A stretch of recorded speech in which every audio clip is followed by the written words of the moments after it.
Welcome to the Tenant Podcast. I'm Todd Pearson, here with my friend and partner, coming to you from the Road of Enchantment in Rapid City, South Dakota. He's known to many as quite possibly the most interesting man in the world. You know who I'm talking about, the one and only Wes Brown. Hey, Todd, it's good to see you, buddy. Good to see you too, man. Hey, and I think just because who we're talking to tonight, I want to mention that, there's another Wes Brown who's a professional soccer player. He retired a couple of years ago. He used to play for Manchester. Like him or not, because, whatever. Don't be confused by him. And then there's an actor named Wes Brown. Don't be confused. This is the one and only from the land of enchantment. Well, that would be New Mexico, wouldn't it? The Road of Enchantment. There we go. Anyway, I'm not from New Mexico, although I'm going to stop there this fall when I go to Arizona. So maybe I will become from the man from enchantment as I move. How you doing, Todd? I'm doing good. How was your nap? My nap, I had a little power nap before I came on because I was so exhausted because I cut my grass today. And evidently I can only do one physical thing and then I'm wiped out for the day. But the nap was nice. It was in the backyard, perfect, no wind, the occasional dog barking. But it was just a beautiful day here in Rapid City. Nice fall weather. Yeah. Yeah. And I went shooting yesterday. I went and shot some train trestles and some buffalo. And yeah, that was a lot of fun yesterday too. And I got to see my granddaughter, Nora. Sweet. So that was Shout like bonus last night. Yeah. Shout out to Nora. An artist in the making, right? Yes. I hope so. You've turned her into an artist. That's right. And how about you? How was your weekend? Good. Busy. I was out covering an event all this weekend and the weather was beautiful. And I got a busy week ahead of me. And I'm happy to be here with you once again, interviewing an incredible artist. So, thank you for joining us. Remember, you can always find us on our social media pages, Instagram at Tenant Podcast and our Tenant Podcast Facebook page. And of course, you can always find out more information and deep dive into our archives on our website at tenantpodcast.com. We've been following our next guest on social media for a while. We love her work and recently had the opportunity to meet her in person at Valkyrie Gallery in Lakewood, Colorado. She's an incredible artist and founder of the creative agency Strange Bird Designs in Louisville, Colorado. Welcome to the program, the lovely Megan Morgan. Thank you. Good to be talking with you both. Yeah, it's good to see you again. We had such a wonderful evening that last week. And wasn't it last week that it seemed long ago, but it was just was like last week and last weekend. And it was just a blast to meet you in person and chit chat. We're at a fabulous show of Valerie's show opening with Mickey Harder and Nicole, actually. So they did a great job, actually. Yeah, it was fun. I love seeing the three of them work together and their creativity, actually. So it's really nice. Those three artists really gelled really nicely together, I thought. Yeah. Their work all speaks really well to, and they can divvy it up in the curation and it looks really, really great. So before we get started, I want to direct our listeners to Megan's website. You can check out her work at meganmorganfineartist.com. That's MEGANMORGAN fineartist.com. Let's start off by talking about what mediums you work with, Megan. I work primarily right now in two mediums, and they're both drawing methods, but one I do call painting, actually. So the one that is drawing is I hand stretch coffee bags over wooden canvases that are typically used for like painting or encaustics. But I like the really hard surface because it replicates the idea of like a drawing board when you're drawing in art class. And so I take the coffee bags and I stretch them like a regular canvas. I was taught in painting class in college how to hand stretch your own canvases. And it does require more staples than a canvas because a canvas is, a cotton canvas is a little bit more sturdier and it's very tightly woven. Burlap is it's loose, it's rough, it's surly, it is formidable, I guess is a good word, to use to describe it. It's got graphics printed on it. It's kind of been used it's like a workhorse. It's been used for transporting coffee beans, so that roasters can roast coffee beans. So it's gone through the mill. It's done its work, and then it kind of gets discarded. And it has, in its transport, it has a lot of character to it. There's holes that get snagged, and rips and tears and stuff like that. And that's really what I'm mostly attracted to is, it's a hard life that it's kind of gone through before I actually use it and start drawing fine art on the surface, actually. So to actually create one of my canvases is pretty grueling. It's time consuming. It's arduous. My even just making one of the canvases takes a lot of energy for me to hand stretch it and pull it over, because I'm I'm hand stretching it in the process where you do the typical a regular canvas with cotton canvas, but because burlap is so loose, it wants to move all over the place. So I have to staple it, and then I move my stapler literally probably maybe a centimeter over, and put down another staple, and I'm rolling it, and it's scratching my hands and stuff like that. And I don't know why, I just really enjoy that. Actually, to be quite, I guess I'm a girl of hard knocks. I love the hard work. How did you pick burlap to do painting? So if we have time for this story. Yeah, we do. By all means.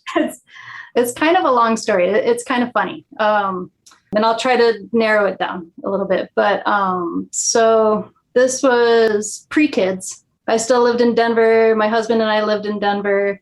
And he was an avid mountain bike racer. He's been climbing the ranks, every race he would do, he got better and better and better. I like to mountain bike too, but just never to his level. I was never to his level or whatever. But so he signed up for the Mountain States Cup, which is pretty awesome because we'd work every day. And then, at nights, we usually meet up. We're working in Denver. We'd meet up at Green Mountain. We'd go ride and train and stuff like that and mountain bike. But on weekends, we would do a lot of traveling through Colorado so that we could attend races. And we went to Silverthorne and Durango and Crested Butte and all kinds of places. Well, one of his races was a Telluride. So we pack all up.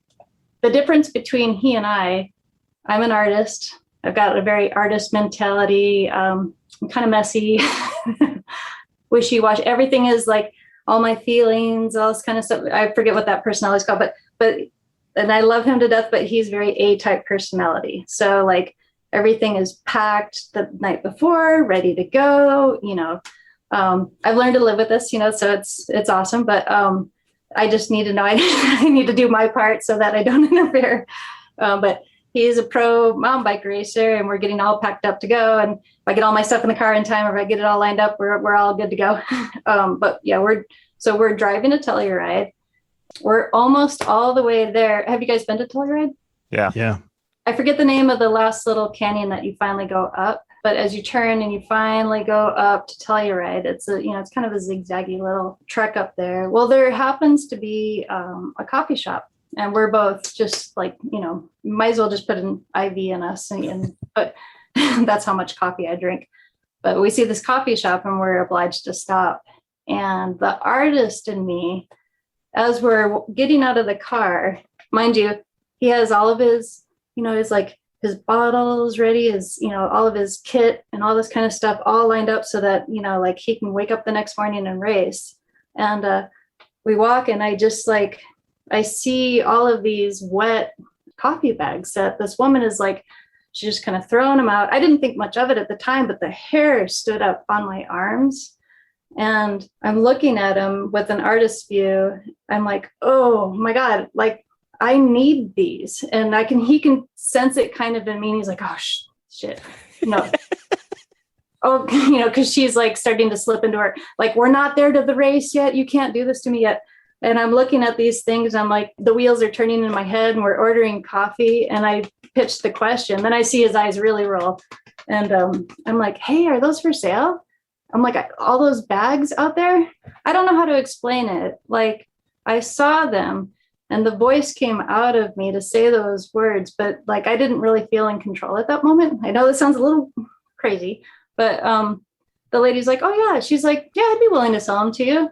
And I'm like, well, how many how many can you sell to me? And she's like, I don't know, how many do you want? And I'm like, I'll take them all. I'm like, but what is your price? She's like, well, I'll do like $1 for him. I'm like thinking $25, like no problem.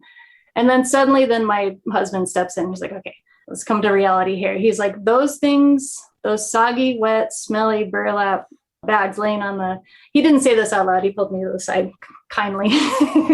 Just like, he's like, no, those things aren't coming into the car right now. He's like, I need to check in. I got to get to a race or whatever. I'm making him sound awful, but he's a super awesome, sweet person. Like we both keep each other in check. He's like, those things are not coming in the car. That's disgusting. He's like, I got my jersey and all my stuff. It needs to stay nice, So I'm like, okay, here's the deal. When we're driving, because we have to come out of this canyon. If those bags are still there, because you're done with the race, we're driving home. Nothing else is happening besides us just driving home. And they might be dry anyway by the time we, over the weekend. I'm like, can I buy them? Or not can I buy them, but just like, I want to be purchasing those. So we drive back, we stop for coffee. She has all of them ready to go for me. So, because she could just see it in my eyes.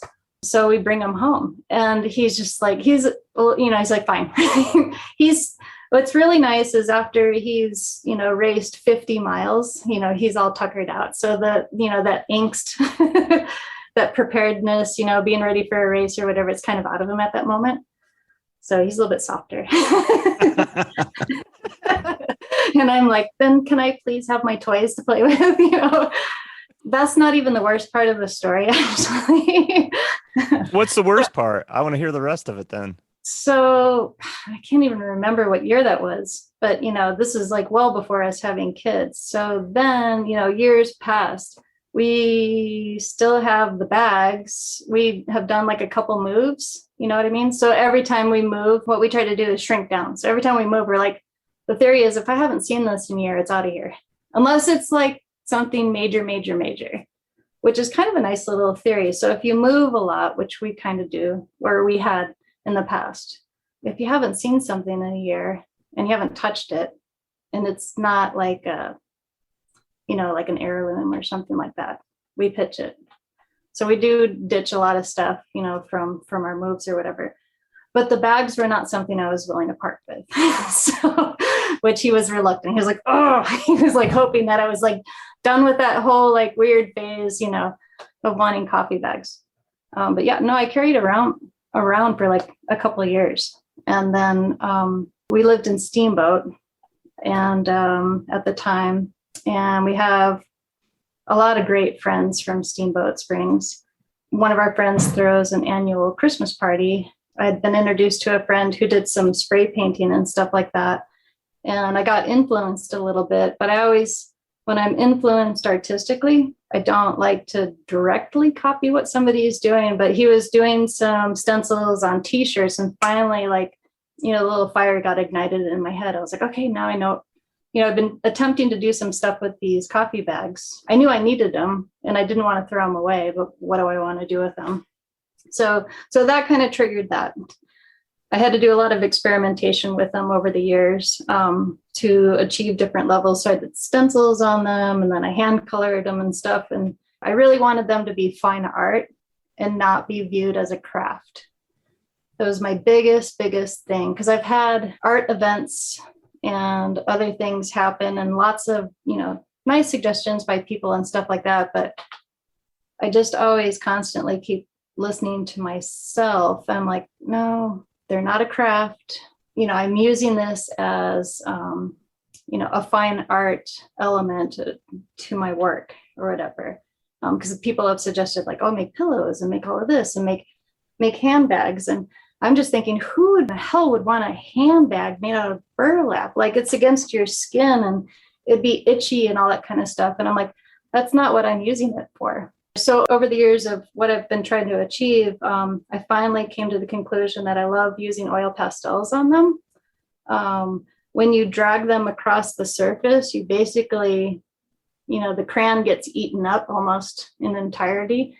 I can load and load and load, and I can put all the colors on, and, the process is strenuous, but that's my process. And that's what I like about it, actually, is, this growing relationship with this material of taking something that was, supposed to be discarded and elevating it to a fine art level. That part is really, really important to me.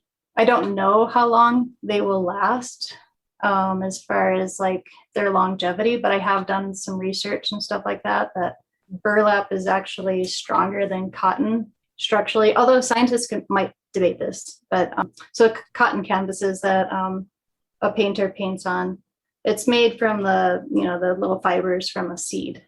And so they're really soft and tender and stuff like that. And so that's why it's nice, because we can put that against our skin.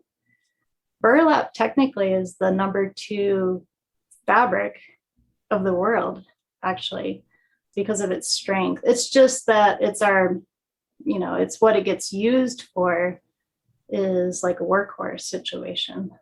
And that is our preconceptions of it, and a lot of times people, when they do look at my art, they'll judge it from like this preconception of like it's a craft material. But I kind of like that, because I kind of want to turn that on its head a little bit and like have people look at it in a new way. That was really long-winded. No, that's great. Yeah. So are you still using the same supply you bought from the lady, or do you have a new supplier now? So my new shtick is I have many. So I have plenty right now, because since I work in 2 methods, I've categorized it as my slow process. And it's when I want to work on something for an oil pastel on burlap, probably the fastest I can go time-wise, a day to a week. But one of the pieces that sold just last year actually took me 2 years to paint it or create it, to draw it, actually. But it wasn't, it was not every single day. That was definitely off and on. So how do you get your burlap now? If I'm out, which I'm not at the moment, I walk into a coffee shop typically that looks like if they have them hanging or something like that. I would just show them my Instagram and just politely ask them like, hey, here's what I do. At first I wouldn't be in line or ordering coffee because those people are busy, but right. Pull somebody to the side, or I could find somebody I could speak to and say, this is what I do. Is the owner here, or somebody in management? I love to create artwork on burlap and have coffee bags. I just need like 2 or 3. And I'm willing to pay if you want me to pay for it, or if not, I'd just love to have 2 or 3 of them, of some of your good bags. And each roaster has been kind of different. Some of them have been like, oh yeah, like come on in, you can rifle through whatever you want. It's nice to have my Instagram set up so I can show examples of like what I'm doing. So I'm not just, some person who's just asking for free stuff. I show them. And a lot of times too, I'll tell them like, if you want, I can, say, hey, this came from this roastery or something like that, in exchange for like, I don't always like to just get something for free. Right. It is super nice, but I can promote and most of them are just like, yeah, that's fine. Just take 2 or 3. It's totally cool. You don't have to worry about promoting us. So do they typically just throw them away anyway, or do they recycle them? Or yeah, every place is different, actually. Some of them sell them actually at the places. So I did have to pay for a couple of them, and that's legit. I have no problem with doing that. Hand over a couple bucks for people because that's their revenue actually. So other places are like, we do, a lot of them are pretty beat up. So I do get the cream of the crop. I don't at the moment get ones that are so beaten down, but I do have an idea for those actually in the future. So I used to do that with cigar boxes. Not that I have a lot of them, but I would go in and ask and most of the time they'll just give them to you. If they don't want to give you all of them, but if you want a couple of them, they'll just give them to you. Yeah. Mm-hmm. And I think people like to see that you're doing something with it. You know what I mean? Something legitimate. So yeah. Now, is all burlap the same? No. Okay. Yeah, I've worked with, so far from what I feel, a pretty wide variety. There's I like the ones that are a little bit darker, more brown. There are like these blonde ones that are, I don't know if it's bleached. I need to do some research as to why they're lighter color. Maybe it's a different, it could be a different species of a plant, you know, just something like that. But I do use food grade bags because I remember when I got started doing it, some person came into my tent at an art event, and he was really nervous for me and really distraught. And then it made me nervous too, because I always like to do research on things. You know, I don't like to be caught in the moment of like the aha, like, did you know? But that's fine. You know, maybe it widens my horizons of knowledge. So, but it made me panic for a little bit because he was really upset about, you know, formaldehyde is used in these, and, you know, it's exuding formaldehyde and all. And so I did do some research. I think there's ones that are processed, used for different reasons. The ones that I'm using are food grade. So they have to be in content close to food. So if we're eating it and consuming it, I'll cross my fingers and hope that there's no crazy chemicals and we don't find this out in the future. Sometimes those moments are scary and sometimes those moments are nice. You know, they're eye-opening. You're like, oh, I'm going to go Google the heck out of this right now. As soon as I get home, man, I'm like on this, because you just like, you know, you raised a red flag in my head. So. Yeah, that must have been pretty interesting. Well, yeah, I would assume that if you're using food grade burlap, it should be fine. I can't imagine them treating with some kind of weird chemical. Right, exactly. So what do you like about it? You like because of the way that it's made, it has like this tooth that really, the pastels really get into that, the little, I don't know. Nooks and crannies, holes. Yeah, nooks and crannies. There you go. I'm literally drawing on holes, filling in spaces. I had a show last year, and it was the Firehouse in Longmont.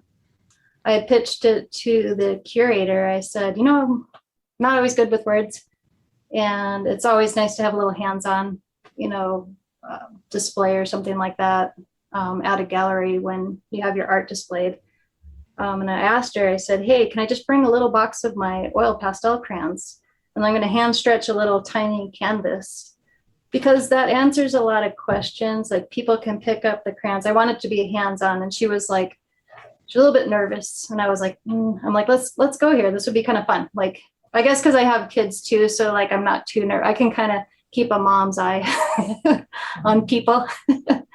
Because she was nervous that they would take the crayons and then like start going on the walls, and like, you know, we can't monitor everybody. So I did kind of stand a little bit close to it, or I was observant of the people coming in. But it was a great little experiment, because I've made a little sign like, these are my materials, go for it, pick up a crayon and start drawing on the surface. I want you to feel what I feel, or I want you to at least go through the process and feel this, you know what I mean? And I had conversations with people, and they're like, like it's eating up half of the crayon, and they're like, there's hardly anything on here. I'm like, I know, you know. So when you look at that image and you see that it's fully loaded up and drawn on, they're like, how many oil pastels do you go through? I'm like, I don't even count.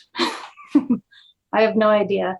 I start the bottom layers kind of with the cheaper ones, just to build up the surface of the composition and the colors. And then there's these other nice ones. Literally a little crayon the size of my finger is $3.50. And I could probably go through several of those. So if you start to do the math in your head, you know, it would be kind of fun, but it would just be way too tedious for me for working to like analyze it one of these days of like financially, how many crayons did I put into this piece? But that's just, artists don't work that way.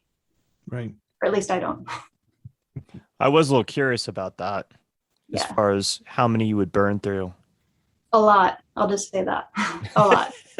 It's a good answer. Well, it sounds really interesting. I haven't seen any of this work in person, but I can't wait to check it out. Let's talk about the other medium that you primarily work with. So the other medium that I work with, and I just have to put like a disclaimer out there for anybody attempting to use these materials or try this, because I've always kind of like shooed everybody away from it a little bit, because I don't know a whole lot about it myself too, actually. So just precaution.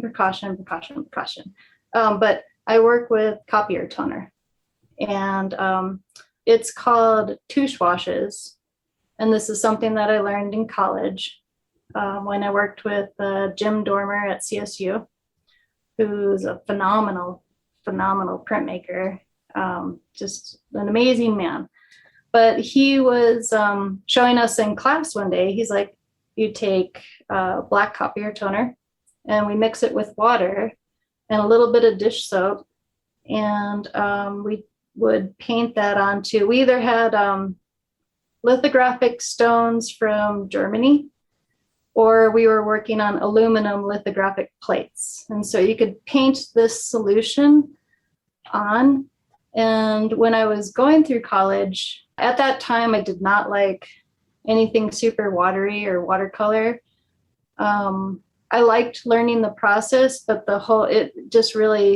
it was not a medium that I really liked at the time, which is kind of funny that I actually work with it now.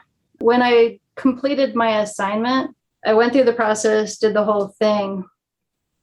But then so I'd have to say like a couple weeks went by or whatever. And I was getting ready to graduate from college. And a friend of mine approached me and said, hey, we were in our graphic design class at the time. He knew that I like to illustrate. And he didn't know I was in a printmaking class, but he had a printmaker who was going to be having Evan Colbert, actually. I don't know him personally, but he's an incredible artist and an incredible printmaker. So you guys need to look him up, actually, and speak with him. But my friend at the time asked me, hey, I have to do this poster for my friend to advertise his upcoming printmaking show. And I was like, oh my gosh, this is so awesome. I'm in a printmaking class. I'm like, you're in college. I'm like, free paper, free materials. I'm like, let's make this thing. He's like, I just want you to take this picture of my friend and illustrate it. He said he was going to do the typography. And I'm like, oh, this is awesome. I'm like, I have this 30 by 40 aluminum plate that I haven't used yet in printmaking. I'm like, let's do this. This is totally awesome. So I had time on the weekend. I was like, all right, we got to get this done. I'll get this done for you on Saturday. I'll do the illustration of your friend. So I go in by myself on Saturday. I was trying to think about how to draw it. Again, this was kind of like one of those moments where it was just like, it's kind of weird. It was like an out of body experience. I don't know why I chose to do this. It just kind of fell in my lap and happened. But we were just introduced to that Tusche wash process, and I got all my stuff out. I don't know why I was thinking about doing it because I hated it, but I went to go start to work on it, and a couple of drops of the little copier toner actually kind of fell on the plate, and they made this like really cool, like interesting mark and pattern. And I was just like, okay, that was really cool. And I hate water and I don't like watercolors right now. I'm like, I'm just going to start taking my brush and dip it in, and I'm going to start painting this on the surface. But I didn't add water and I didn't add the soap. So I just went in dry completely. And I started just drawing, and it was just magic happening. I know this sounds a little egotistical and I don't mean it that way, but it was like, I was having this moment where it was just so exciting. Like all the marks I was making, I was like, it doesn't look like paint. It doesn't look like colored pencil. It doesn't look like a grease crayon. These are like marks to me that I haven't seen before, like when I look at other artists. And so I just got really excited and just drew. I drew this guy's face out, and then like reality slaps in. And there happened to be a master printer in the room, and I apologize, I forget his name or whatever, but I mean, thank goodness he was there. He walks by and he's like, what the hell are you doing? Like, stupid kid.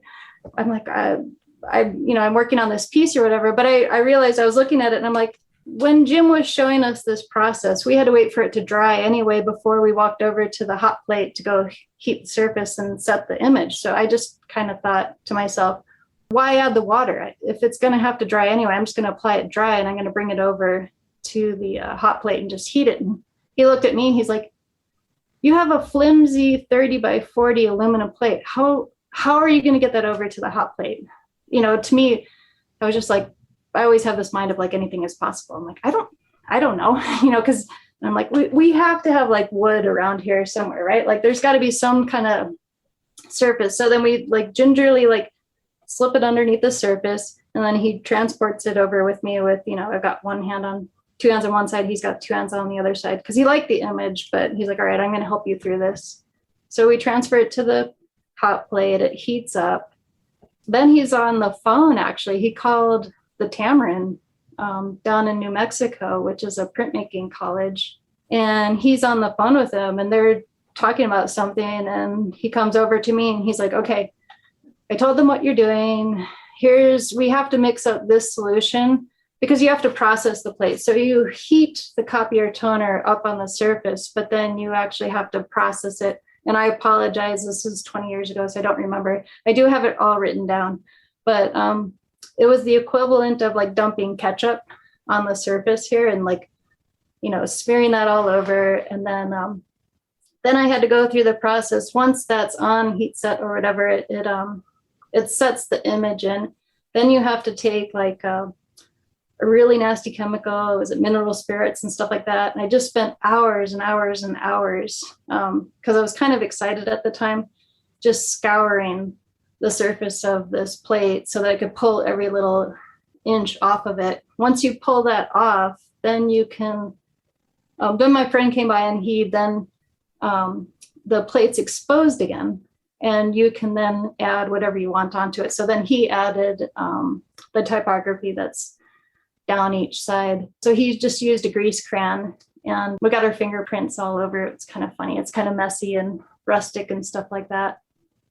Yeah, once we processed it, once we, used the gum Arabic, went through the process, inked it all up, started taking prints of it and stuff like that, it just really came to life, actually. I was in college, so we didn't have any money. So we ended up printing tons of these. I'm going to get in a lot of trouble, but we printed on all the, you take a proof onto newspaper.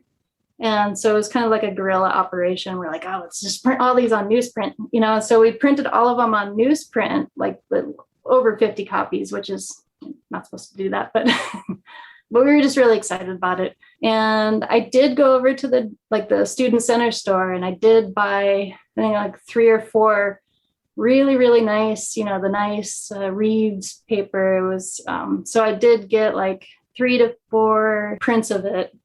So there's just a really small limited edition, but we gave one to the professor.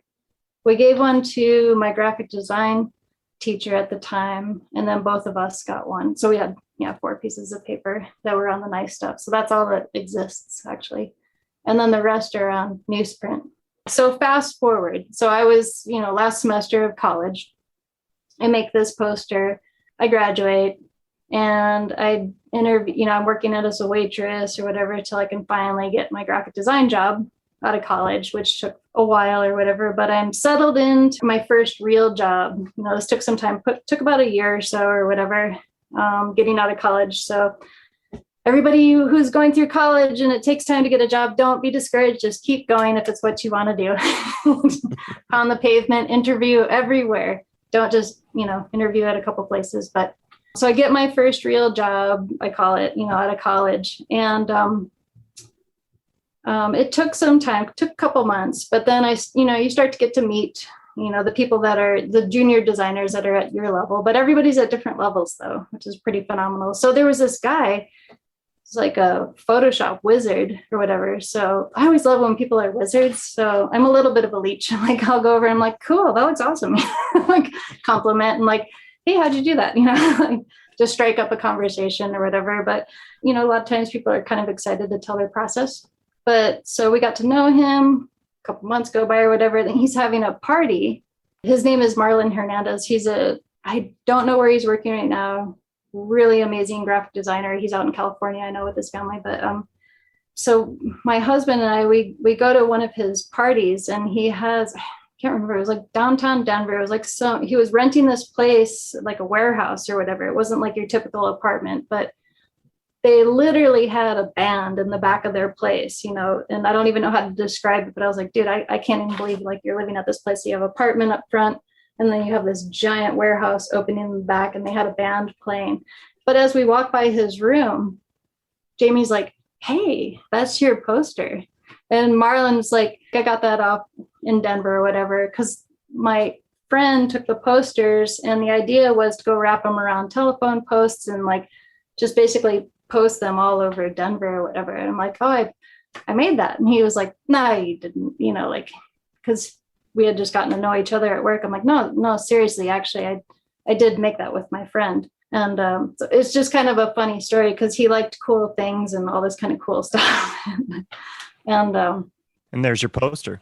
Yeah, we got to know. I was like, I made that. So like, you have my art hanging in your cool crib, so to say. So that was kind of fun, actually. That's a great story. So it was just kind of nice because it did reach somebody. I do like that, you know, like not to think of myself as small, but, you know, I love when you can create something and somebody else, they don't have to know who I am, but they love it. And that's the money for me. You know, my husband and I have this argument all the time. I'm like, I wish I could just make art and like give it to the people who, you know, fall in love with or whatever. Like that right there is the money. Yeah, I do like to pay my bills. But when someone looks at something and they tilt their head and then they stand back and then they kind of gesture to, you know, if they're with somebody and they have a little conversation, they talk, like their whole body language changes, you know. And when that starts to happen, it gets kind of exciting because you're like, that person, I can see them kind of falling in love with something, you know, and it's just, you know, that's the money right there, you know. That's fantastic. So if you want to see this piece, go to Megan's website, go down into the fine art tab, right? And to the printmaking tab. And if you scroll down, you'll see that Evan Colbert is how you pronounce his last name. Yeah. I think it's Colbert. Colbert. Actually. Okay. But you know what? He can correct me. Anyway, you'll see this poster and it really is fantastic. When I was scrolling through your work on your website, that piece I really did love and it really did resonate. So I'm glad we got to talk about it. Yeah, I did have somebody who was reviewing my portfolio. I get a little excited about it. They were interviewing me for a graphic design job. And so I led with that piece. You have to put things in like an order when you're presenting to different people who are going to hire you for work. I got a little excited. I put that one first because I kind of knew the person a little bit and they had some artsier stuff, but they told me their advice for me was like, don't lead with that, please. And I'm like, I couldn't think any more the opposite. I was like, it is my most exciting piece. But that's okay. You know what I mean? I understood, I think, what the advice was, but I was just like, really? I'm like, I don't know, take another, get to know me a little bit better. You might understand why I did, maybe. But I listen to advice. I hear it. I understood what the advice was, you know, pitching to me or whatever. But so what do you think they meant by that? Why not lead with that one? Well, their work doesn't embody that, but I wanted a little bit of a wild card up front. So I had so many conservative pieces that I was just like, why not start with that one? You know, for me, I guess what I was trying to show is just be myself up front. I can do all of the hard work. I can do conservative. I can do clean design. So we'll look at the rest of that or whatever, but I don't know, just get to know me up front. Right. Kind of. So that was, so you know, neither is right or wrong. Right. Yeah. I just think it's interesting that they were like, oh, please don't lead with that. That's just like, well, that's kind of rude. I'll lead with whatever I want to lead with. But I mean, I understand that they want to see representation of like what their theme is and what their, and that's what they were trying to tell me. Yeah. Right. And yeah. so that's why I don't discard it, because they were trying to tell me something and I'm like, I hear you. No, I know. But I think a good graphic designer, the whole thing is they take on whatever look the client has. You know, it's not like, and I've seen ad agencies where they're a one trick pony. They have a very distinct look and you can call them out I can go down there. There's one here in town and I can go, oh, that's theirs, and that's theirs, because they're a one trick pony. Yeah. They don't morph with whatever the look of the brand of the company. So I don't know. That's really bad. Well, I need to be careful because I don't know who it is, but it's, in my opinion, that's not a good strategy for your clients, unless they're wanting that, unless they're requesting that specifically, because here's the danger of that. When you think of a brand, and this is the graphic designer in me speaking, and I'll just say Coca-Cola, what's the first thing that comes to your mind? And everybody has something different, but whatever that is that came to your mind, that's what a brand is. And it's different for you or me, but there is a consistency in the way that they present. Even so, Coca-Cola has evolved over the last, I forget their year start date, but so if you look at their original logo to what it is today, it embodies the character of what was in the original logo, but it has evolved, and that it's a careful evolution so that you don't break it down. But that's just so that people can make sales. You know what I mean? So there's a consistency in that. Like when I say the word Coca-Cola, the first two things that come to mind are that specific color, because I'm an artist, so it's like that specific color red, and then a little swash.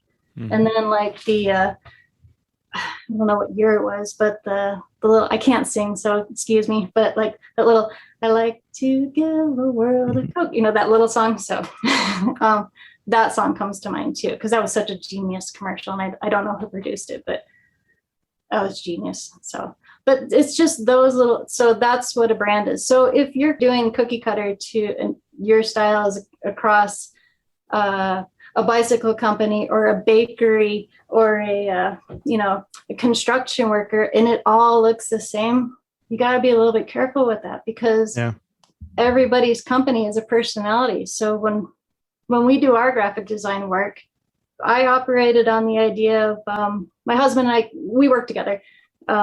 We kind of we came up with this term of, it's like skunk works. That's how we work with you. Everything is like, it's like a black box operation. You've got the idea, it goes into this black box, the magic happens, and it comes out just completely then we make something that's you.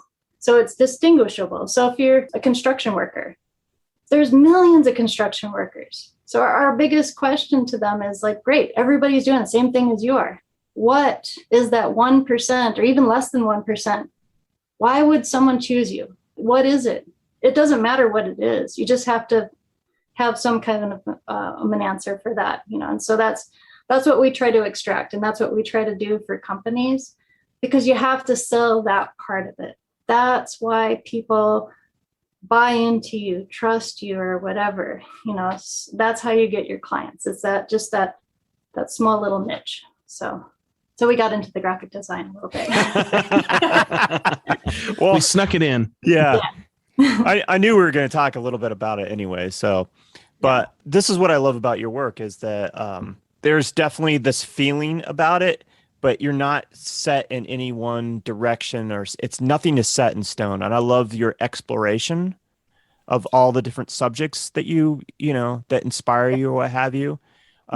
That's what I enjoy when I see somebody's art. I don't want to see the same thing over and over and over again. And, some artists do that really well, but, like Wes is talking about this ad agency, one trick pony. I don't want to see the same thing over and over again. I just don't.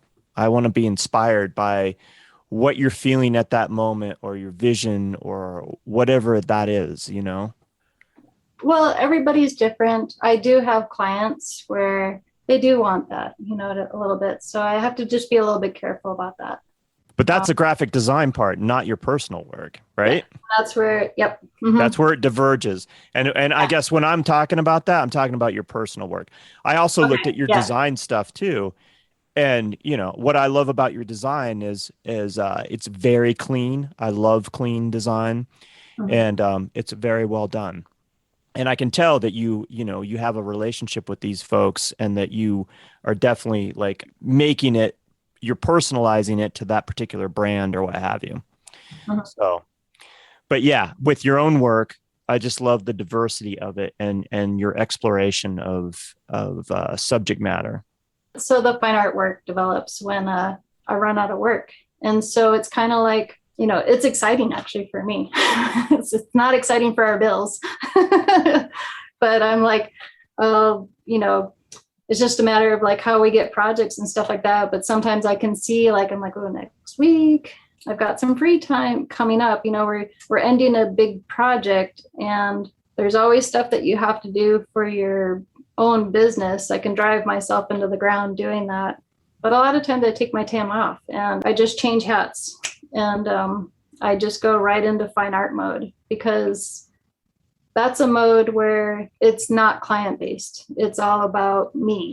And it's not, I love working with my clients. I love solving their problems, but you do have to like present ideas, and you do have to take changes and all that kind of stuff. You have to be conscientious and make decisions for them that they want and stuff like that. So it ends up being, client driven in the end as you get towards the end, product or whatever. But with fine art, it is just a total, like, it's just kind of free time for me actually. But then what I do is I give my own, I guess because I always have to work with parameters, I give my own self parameters, and the phase I'm in right now with a lot of my stuff is just finding out what I can do with it. I do come from a base level of like working representationally and observationally.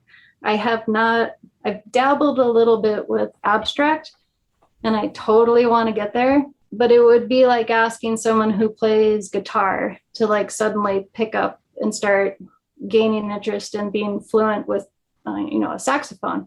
They're music minded, right? And they probably could achieve that. They could probably be a phenomenal saxophone player, but it's just the switching of the tools and the way you wrap your head around something and thinking about the sounds and the way you're creating and stuff is the way that I think about my art that I'm creating. It's in this representational mode right now of like, especially with the Tusche wash. It's sort of like, I've had lots of thoughts about it.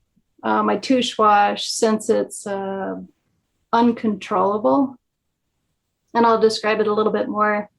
When I'm working dry, it's the equivalent of taking my paintbrush, putting it into powdered sugar, and then trying to make a painting with that. And I work flat, but if I bump it, if I sneeze, if any kind of wind gust comes along, there goes my image. It's completely wiped out, which I've done. I've been in the process of like holding it and transporting it to go put it away, and I bump it against something. And because it's dry, it's not set yet, the whole thing just blurs. And I'm like, oh God, there goes 6 hours of work. The whole thing looks blurry.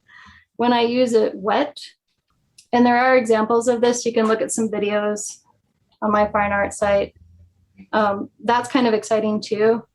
It's not like watercolor, because I work on a surface called a pronto plate, which is used for printmaking, but I don't use it in a printmaking process. When I mix it up with water, a little bit of dish soap, and when I even just take the slightest drop or I make a line in the piece, it starts drawing itself. So I do have some videos and stuff like that online, actually. I think it's the phase of life that I'm in. I've gone through I've been thinking about this a lot, of why I like it so much. That uncontrollable nature. I've just, over the last 5 years, and I'm sure everybody can agree with this, it's been kind of crazy. And a lot of things we haven't been able to control, and a lot of things have just kind of happened. And that's kind of unnerving. And it doesn't always feel good emotionally, and working with this material is similar to that feeling. But when I can achieve something out of it, when I can achieve something that I enjoy, like an image or whatever, it's on that same level of like, okay, it's like finishing a mountain summit or something like that, or finishing a race or finishing a book. Right, that was crazy, but I achieved it, through all of these kind of uncontrollable methods. I don't think I answered your question. I don't know. I don't know if you guys keep tabs. Well, I like the fact that you didn't answer the question. You went in your own way. Yeah. But part of it is the unpredictability of it, huh? That's what kind of that you enjoy out of it. Yeah, I was trying to think, why do I like this? You know, why am I gravitating so much towards? And part of it was because it sounds kind of funny. It's like I could do stuff with colored pencil, and then I could do it to such a level where I kind of became bored a little bit. The results were obvious. Like, whether, I'm not saying I was super good and great. It was just like, okay, this pencil is going to give me this result. I just know that. I'm kind of bored of that. If I paint with this material, or if I make this, I just know I'm going to get that result.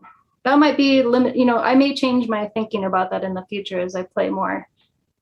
But when I started working with these materials, they were complicated and challenging. And I was like, yeah, how do you draw on, to go back to the burlap, how can I make a fine art piece on holes? You know, or this, like, I'm like wrestling with it. You know, my husband was like, you're literally having a fight with this, you know, like, he's like, I could just hear you, like, you're like, you know, you're stabbing and drawing. And it's like, I can hear you mark making, you know.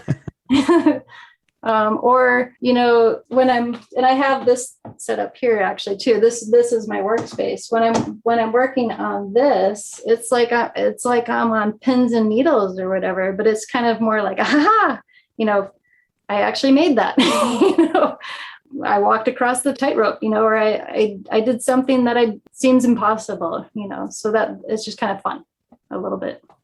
Yeah. So the foundation of what you do, I've read, is really drawing. Have you always, even as a child, were you into drawing? Yeah. I remember at a young age, I made a drawing when I was like 3 years old, and my parents like wrote on it, and they made a big deal about it. It was really weird. I was just sitting around, I was drawing a stuffed animal. It's one of my earlier memories, but I was like 3 years old, and my mom was a school teacher, and she just got like overly excited about it, you know, and I was just like, you know, I noticed that, but I was just like, what, you know, and then I just kind of kept doing it, drawing and drawing and drawing all the time. I don't know why. It's just something that I just enjoy doing. You know, it's I call art sort of my fidget spinner. It's my go-to. It's, you know, I can't really be sitting still. Like I'd be happy to just have, you know, I'd be sitting in a loud, noisy room, and like, I'd just be happy with a little sketchbook and just be sitting there and just like doodling or whatever. And because my mom was a school teacher, there were always like supplies in our house. So there was always paper, there were always crayons. It just kind of always fed me or whatever. Why I do it? I remember a year or two ago, I took a class through the firehouse in Longmont, and we were supposed to write our artist statement. And I hadn't really written an artist statement before. The biggest question was, why do you do what you do? And I'm like, I really got to answer that with, I don't know. Art is like breathing to me. I just do it. I don't really have a better answer, honestly, to be quite honest. I don't know. I know everyone's they say like, you should know what you're doing. I just know I should be doing it. I just know I should be breathing. Wherever I go, wherever I walk. I know my stories go all over the place, but for example, when I was a teenager and my aunt took me to New Zealand, she likes to highlight this story a lot because she thinks it's funny. We got over there and we exchanged our money. The first thing I did was, we're standing in the airport and I fan it all the way, not thinking, this is the genuine artist in me. I wasn't thinking about it at the time, but I fanned the whole money. I was like, so cool. I'm like, look at this. It's beautiful. And like the colors, and she like quickly like covers it up. She's like, hey, whoa, like, dude, you're fanning all your money out. I'm like, I know, but I'm looking at it. She's like, yeah, no, let me help you out there. Don't be fanning all your money in the airport. Like obvious target. But, you know, I don't know. You just have those moments like that where we're driving a lot. I see a lot of stuff. It's just, you know, everything is images to me, actually. That's my language. I've had a lot of thoughts about this, but when people ask me to describe something and I'm trying to do it really well for you guys with words, that's not how I always operate. This is a struggle for me, actually, even to be describing everything. It is not my first nature. If you ask me a question, a lot of times it's a visual in my head first, and then I have to figure out actually how do I describe that to you. People will say stuff and they are visuals. My daughter's a writer. She's like, well, Mom, everybody thinks that way. And I'm like, I don't know. I'm not 100% sure I'm sold on that, because you say something and it looks like a paint swatch in my head, but then I have to figure out how to say something like that to you in words. And what that is, I don't know. It's just kind of always being that way. So, I'm sure other people will be like, oh yeah, I know totally know what you're talking about. That green scribble, I wanted to tell somebody about that. That was in my head when you said this or whatever, Yeah, there's great pianists that when they're writing music, they see color. Mm-hmm. So it's, the music is color. Like in their brain, it's color. So I think that's magnificent. I mean, people don't always have words, and I'm a very visual person. And one of the things that gets me in trouble a lot of times is supposedly my lack of communication, because I see or think of a thing inside my head visually. Mm-hmm. I'm not always good about communicating it, or so my wife tells me. So just draw it out, just to have a little sketchbook, and I should do that. Except I'm a photographer, and there's a reason I'm a photographer. It's because I can't draw. Take a photo and show her. This is what I'm feeling. Here's a photo of it. Poop emoji or heart. So to bring us to what that is, though, it makes me a little bit sad when people come up and they're like, oh, you're an amazing artist, and how do you do this, and all this kind of stuff. And I know everybody says this and nobody believes it, and it does come more natural to other people. Like some people are more natural for science or math or whatever. But honestly, the way I try to tell people is, okay, look at your signature. When you sign something, everybody has a different signature, and those are marks, and those are yours. And that's what art is to me, actually, is if you can look at that kind of, and then start to derive out of that a little bit of like, there's a uniqueness there that you just have to lean into, actually. Like my husband drew me like a long time ago. We had this thing where I'm like, or you pose for me and then I'll pose for you or whatever. And it was kind of funny, actually. I had been through the figure drawing classes, and I did all the shading and stuff like that. And then we switched up, and he was drawing me, and he was very awkwardly stiff pose. And he drew every single hair on my head. And we just both looked at it and kind of giggled. But I was like, yeah, but here's what I love about it. Like your lack of understanding of perspective. They're like Paul Klee or just Cezanne, who does it or whatever. There is something so awesome when someone doesn't know how to draw, like has been schooled how to draw because you've been run through a system. When you haven't been run through that system and you just go on your own and you actually draw, to me, I love it. I'm like, no. I'm not judging you for what you don't know.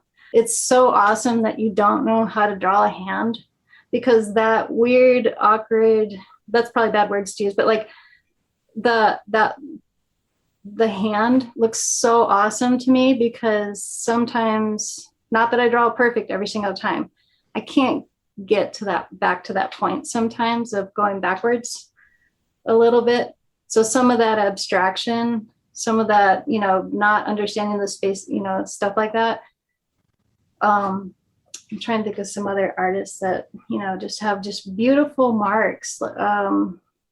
They knew what they were doing. Some of them were schooled, but they were able to pull back or whatever, like Manet and Monet and stuff like that too. Just if you have that ability, that's where I'm trying to get to eventually, is to have that little bit of like that that back and that forth, that understanding. But I'm trying to get a little bit further away from what I know or whatever, and just be a little bit more sloppier. Everything doesn't have to be photographic. There are some beautiful marks being made, like Basquiat, or just his like simplicity of his graffiti art, and just being able to see something and just draw it. Picasso's a perfect example. Like if you look at his early stuff, his figurative work is really, really well done. Yeah. And then you get to the stuff that's really abstract, and, the eyes and noses are in weird position. He's moving away from his formal teaching and bringing it simpler and simpler. I mean, that's brilliant, right?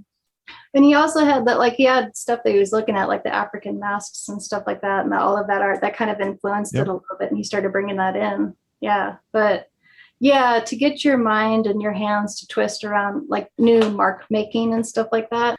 Like this jump ship just a little bit, but I don't know if people have seen the Van Gogh movie that they did where they did all the frames where they painted it. It's kind of funny. I watched that movie and it sort of bothered me a little bit. Great artistry, great efforts, all that kind of stuff. But if you actually look at, this is just the purist in me, if you actually look at Van Gogh's artwork, it's sloppier. It was intentional, but there's more mood. And when they did the movie, I understand what they were trying to do. They were trying to take Van Gogh's marks, but they were trying to put it onto real images and stuff like that. I don't know if you could actually do a Van Gogh movie fully in his style, because it would just be so, I would have to say wonky would be the word, but like, because of all of his abstraction of his marks or whatever. But if you do, you need to go look at his work to really understand the beauty of like, the laziness of the eye drip or whatever, or the imperfections of the shapes and stuff like that. I sort of like Van Gogh's work. I love what they did with the movie, and I love what their accomplishment, everything that they're trying to do. I think it's brilliant. But it is kind of funny how it looks more like, it would be like me painting you realistically, but with just a few strokes that make it look like a Van Gogh painting, the style. But Van Gogh, like, the faces were altered, or the shoulders are like just distorted or whatever. So that's the beauty in it, the awkwardness a little bit. Mm-hmm. How did you feel about your formal art education at CSU? I felt mixed, actually. I felt really, really, really excited once I finally got through my first year or two of college at CSU, because you have to do all your requirements and stuff like that. I was literally shocked that I wasn't going to be able to be in an art class for the whole first year or two. I was just like kind of coming apart a little bit. I'm like, seriously? But right, you got to do your time, you got to do your classes and stuff like that. But when I did, and side tangent, I didn't make it through my first year. So I completely bombed out of my first year of college. I wasn't ready to go. My parents did a great job of loving me and doing a good job of trying to get me there, but I just wasn't ready to go. So I ended up taking I had, I think, like a 1.7 in the first semester and a 1.2 the next semester. And just a matter of just being young and trying to figure out life and all that kind of stuff. And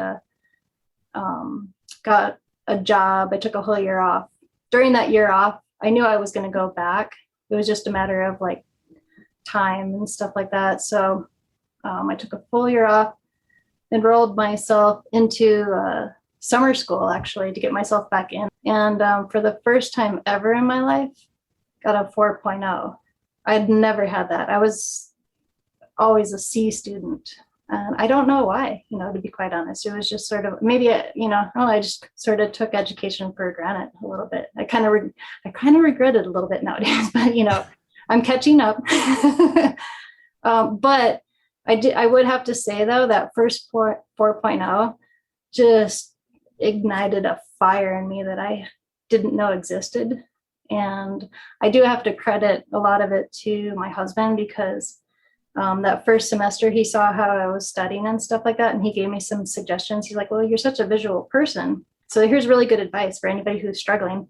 and who's a visual learner, this may work or it may not work for you.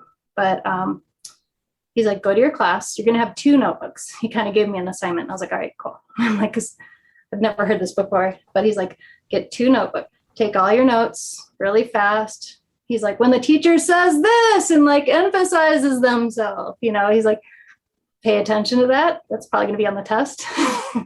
And when they ramble, just take notes or whatever, but don't worry about that so much. And then when you come home that day or the very next day, you got your clean notebook and you rewrite all of your notes and just write it, take your time and try to remember your class. And he's like, you're going to remember left page and right page. And since you're a visual learner, take your time with your notes, color code them, whatever you need to do.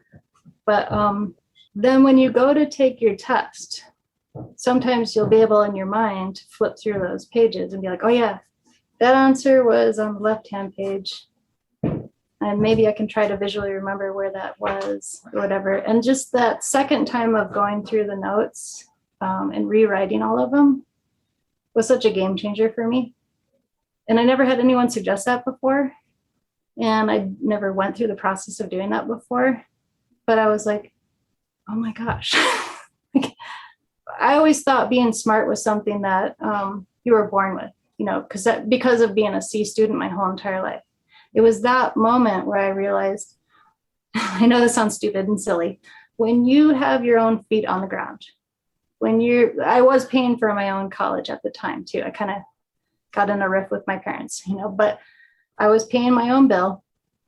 I was doing all my own work and I was suddenly focused or whatever.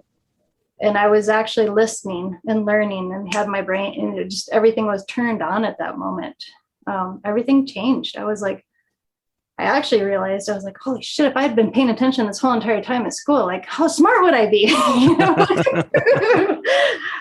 Because I would realize just through that simple exercise, I was like, this is easier. He was like, yes. He got a president's scholarship to go to CSU, and I never had scholarships in my life really. And I was like, how did you do it? He looked at me like I was like, what are you talking about? He's like, I just listen and pay attention and do the notes. I'm like, I know, but how did you do it? And he's like, that's all I did. And that's all it was just, but I think too, to add into that, it is having your own feet on the ground and having your own personal fire. And just like, I want this, that also ignites yourself too, actually. So I got a statement and a question. So the statement is, in college, that I think when freshmen go to college, they should have a class on how to study, how to take notes, and what plagiarism is, because they always like, you can't plagiarize, but nowhere do they define it, right? It's just like, I hope I didn't plagiarize for like the first 2 years. You're like, I hope I didn't plagiarize. But the second thing, do you think you would have been better served going to like a formal art school instead of a state-run university? I'll say no to that, because when I was in high school, well, I did get a scholarship in high school to, I can't even remember the name of it, but it's kind of irrelevant because it was just like we listened to the whole talk, and then my parents had to pull me aside and just say, okay, they're giving us a grain of sand, and the beach is what your college costs are. So it's, it's sort of like getting the $1 off at McDonald's or whatever. I was like, I had, and you're a kid, so you have these grandiose illusions, especially when you're a kid who everybody to me had said like, oh, you're like, just everybody loved everything that I was doing. So you think you're doing all these great things all the time or whatever. And then it's just like, here's the cost of life. The way I viewed CSU at the moment was through that vision of like, oh, I didn't get to art school. I didn't achieve my goals. Now I have to go to this state school or whatever.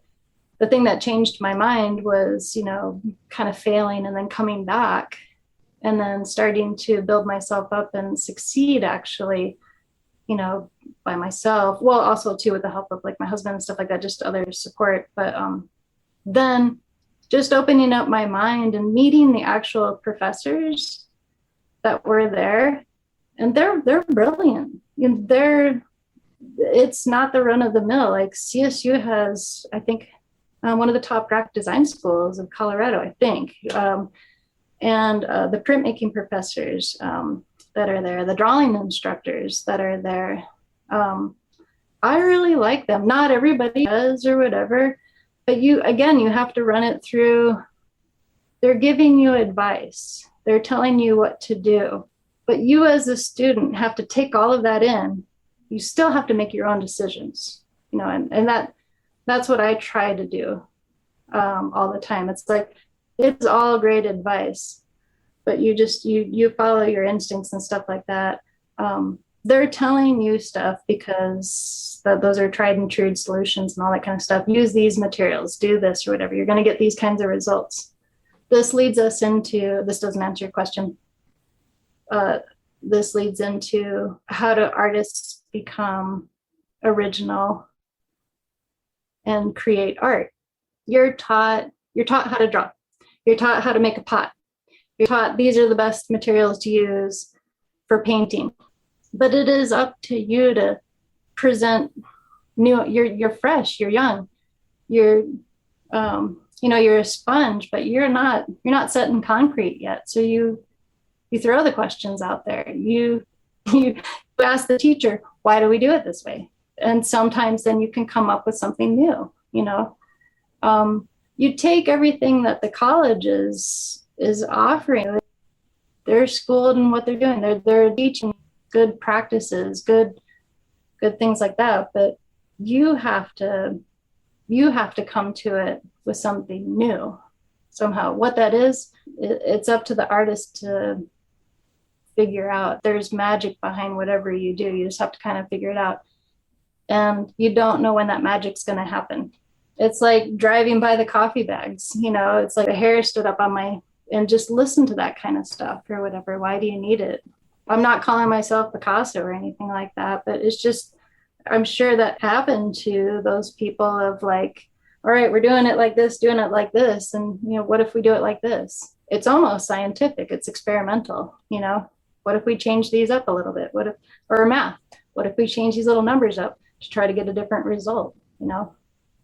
Throw a wrench in the system. Think differently and ask why. Right. So do you think you found your voice as an artist? Or do you think the voice is always changing? It's always changing. Like Valerie, every time she sees me at the gallery, she's like, is your hair a slightly different color? I'm like, yep, it is. I'm messing with it constantly. Today I got my scissors out and cut it a little bit. It's always just like, to me, art is a series of hoops. You have your skill sets, but it's the tenacity to jump through the next hoop and the next hoop and the next hoop. It's like, what if I do this? What if I do that?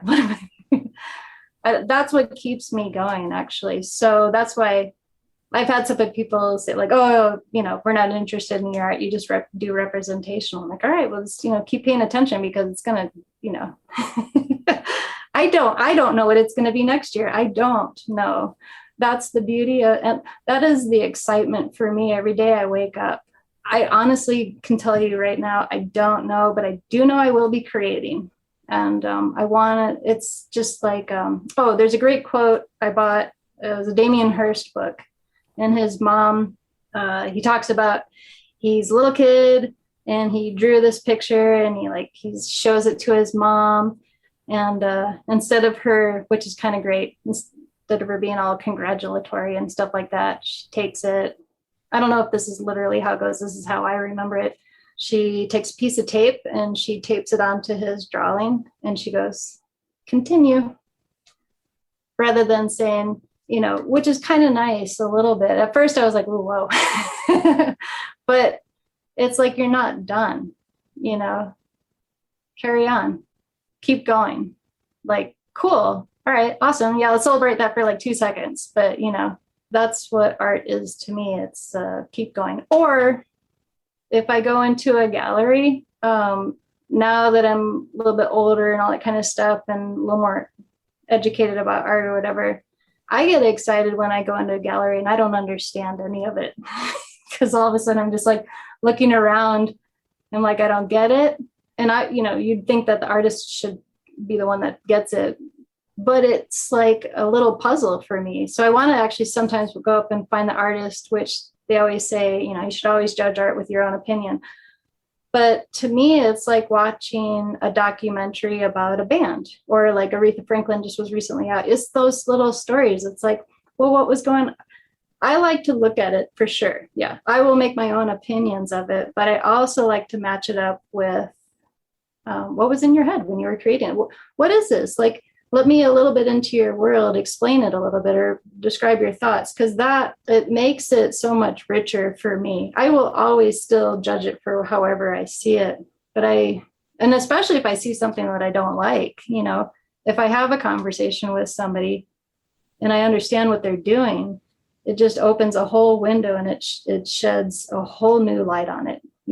I will see it in a completely different way. I may still not like it, but that's okay. I mean, it's like music. You don't like every single genre of music. So, there's certain things that speak to you and others that don't. Right. I think having that story, though, does help it, though.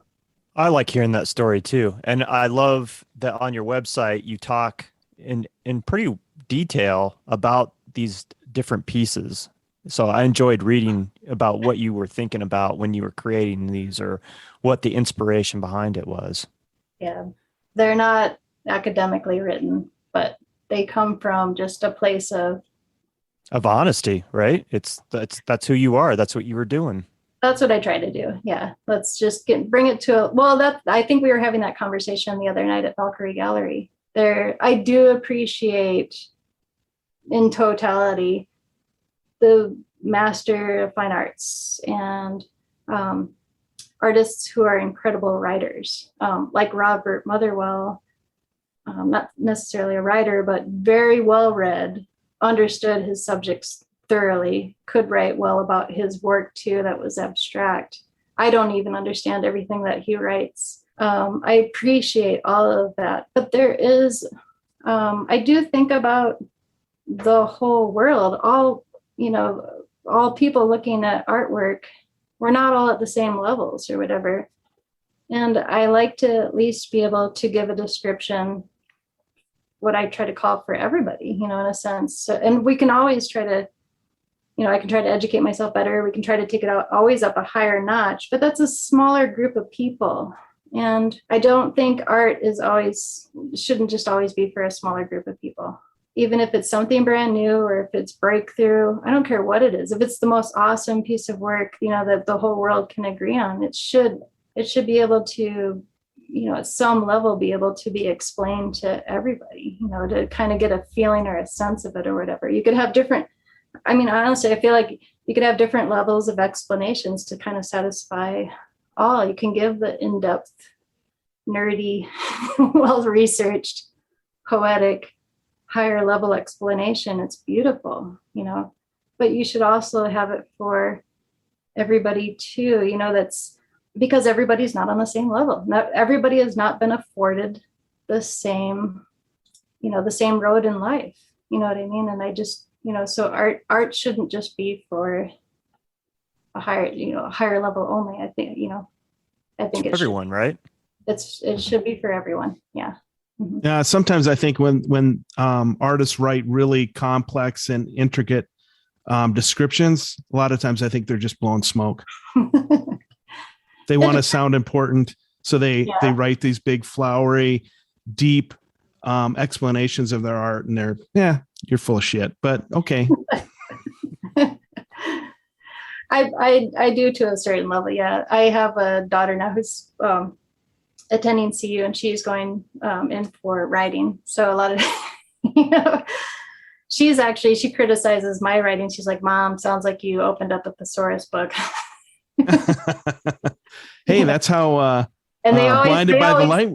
That's how Blinded by the Light was written by Bruce Springsteen, as he sat in a hotel room with a thesaurus and in a rhyming dictionary. So it's not all bad. She sees right through it all. She's all like, "Don't write like that." Well, I got my master's. When I was working on my master's, it was all writing, right? But it was on an academic level. And it sounded great, and said it, it addressed, the subject matter, but for my dad to read it didn't mean shit to him, Yeah. So not that he's a smart guy. It has nothing to do with that intelligence. Yeah, I definitely want to be careful not calling people dumb or anything like that. No. And I don't yeah, I told you I had a 1.7. And that wasn't even about being dumb. That was just like, you're just not ready. Right. I mean, it's not about the level of intelligence. I mean, it's whether, anyway, yeah, we're kind of going down a deep hole for no reason, but I do like to, I'm with you though. I like to hear what was going through their mind when they were creating this piece. I mean, because we're curious people, right? Mm-hmm. Yeah. Honesty goes a big way with me, and just simplicity, not dressing everything up. I mean, obviously it's using burlap instead of expensive material. I'm not going to go out and go buy, I do know what the expensive materials are. It's not a lack of not knowing. Again, I just think some of that's what I sort of like about the materials. It's this repurposing, it's in reinventing, it's, it's changing, it's turning things on your head and making us reevaluate and think differently about, like, people, a lot of times people come up and they're like, is that, and I'm like, yeah, it is coffee bag burlap or whatever. And a lot of times my pieces, or they walk up to the Tusche wash and they're like, what is that? A lot of times, even if it's a realistic drawing, there's always the question, it kind of is a conversation creator a little bit sometimes. I love that aspect of it a little bit as people are trying to figure it out. So it's kind of fun. New Magazine is our media sponsor for the Tenet podcast. That's NUE. You can follow both the national and the Denver edition of New Magazine on Instagram. The national edition can be found at new_magazine and the Denver edition at new_Denver_magazine. Look to New for compelling stories from the world of art and fashion. Thanks for listening. Hi, I'm Megan Morgan, and you're listening to the Tenet podcast. I would like to talk about a piece, and we can talk about, so what was in your head when Mm-hmm. The one I picked was Mind, Spirit, and Body. It was a triptych. Can you talk about that piece and process as well? Because how you were describing this medium, I don't know how you got, so talk about the piece and the process and what you're using. Yeah, mind, body, and spirit. As you scroll down, I think the other pieces are in there too. So a triptych is 3 pieces. All right, so that bottom one that we're scrolling to, that's body. And then that one is mind. And I know everybody can't see this, sorry, but I'll describe it here in a second. Well, hopefully we can put them on our we'll put a link on our Instagram page. Yeah, the top one is spirit. And so we went, as a family, we went to the Green Day concert, and my daughter just decided to do her hair up in a little hairstyle or whatever, where she tied all her little hair in knots, and she put a flannel shirt on and whatnot. And as a teenager, she got her iPhone and just started to spend, you guys have kids too, but it's that moment where your kids, they plug in and they put their earphones on, and mom and dad and everything else get kind of tuned out, And as I was looking at her, I was just like, you can use that from the yoga phrases or whatever, mind, body, and spirit. I thought it would make for a good triptych for a teenager in this style that I'm using, the dry Tusche wash at the moment. It felt very angsty to me, and it felt very expressive. And so the top one, she's posing, and I drew her, from I was laying on the ground pretty much, kind of taking a picture from the ground up, sort of this Buddha pose or whatever. This is glorious pose, but she's all in black and white. That's what we see. And then all the color kind of around her is what I envision is going on in her world or whatever. It's that escapism, our teenagers, they're in their own world and they're processing everything, and a little bit of projection there, I'm projecting what she's thinking. but I just like the expressive nature of it. And that's why the other two sort of are in spirit is like, where everything kind of gets colored on the outside. It's sort of her aura in a sense. But mind is, that's really what I see as a parent. That's where that is, so, that second one down where she's got her head down. It's it's a tender moment when you can put your earphones on and you can tune, you have the power to tune everybody out. You have the right, in a sense, to tune everybody out. And it's sort of that tender moment of where you really start thinking about yourself and becoming yourself. That's sacred. That's you time. And nobody can take that away, and I sort of see the earphones in the head of, it's not necessarily bad to be blocking anybody out. It's a beautiful thing. It's that beautiful moments where, you hear other phrases, you hear other artists saying things, you start, being influenced and agree a little bit. You start shaping your own realities. Nobody's giving you that permission. You have to start giving your own self that permission. And then like the last one, body, is just, I asked her, I said, I need an active pose. So I wrestled her through all of these. I was like, she was such a good sport too. I'm like, you got to give me a jump and you got to, I took some photographs of her. I'm like, you got to give me that, that feeling. I'm like, jump high, she was like, Mom, I'm like, we can do this. I know we can. I'm like, just a couple more jumps. Come on. I'm like, the first one was good. Your arms are good. All right, do another one. Now I got to get your, I'm going to compose these kind of together. I'm like, let's get the legs. I'm like, can you kick your legs up just a little bit more? Because I really did kind of want to draw from a sense of accuracy in some sense, but then still just muddy it up a little bit. But I guess these were some of the beginning pieces that I started to do in this medium. Well, I told you I did it in college, but I put it on pause, I think, till like 2017. So 20 years later, then I go back into this medium again, and I guess it's sort of a teenager approach a little bit. This is kind of where I started out. This purest idea of like, I'm going to make these images, and let's start with, I guess the graphic designer in me is always composing something before I compose it on the page. Every artist works differently.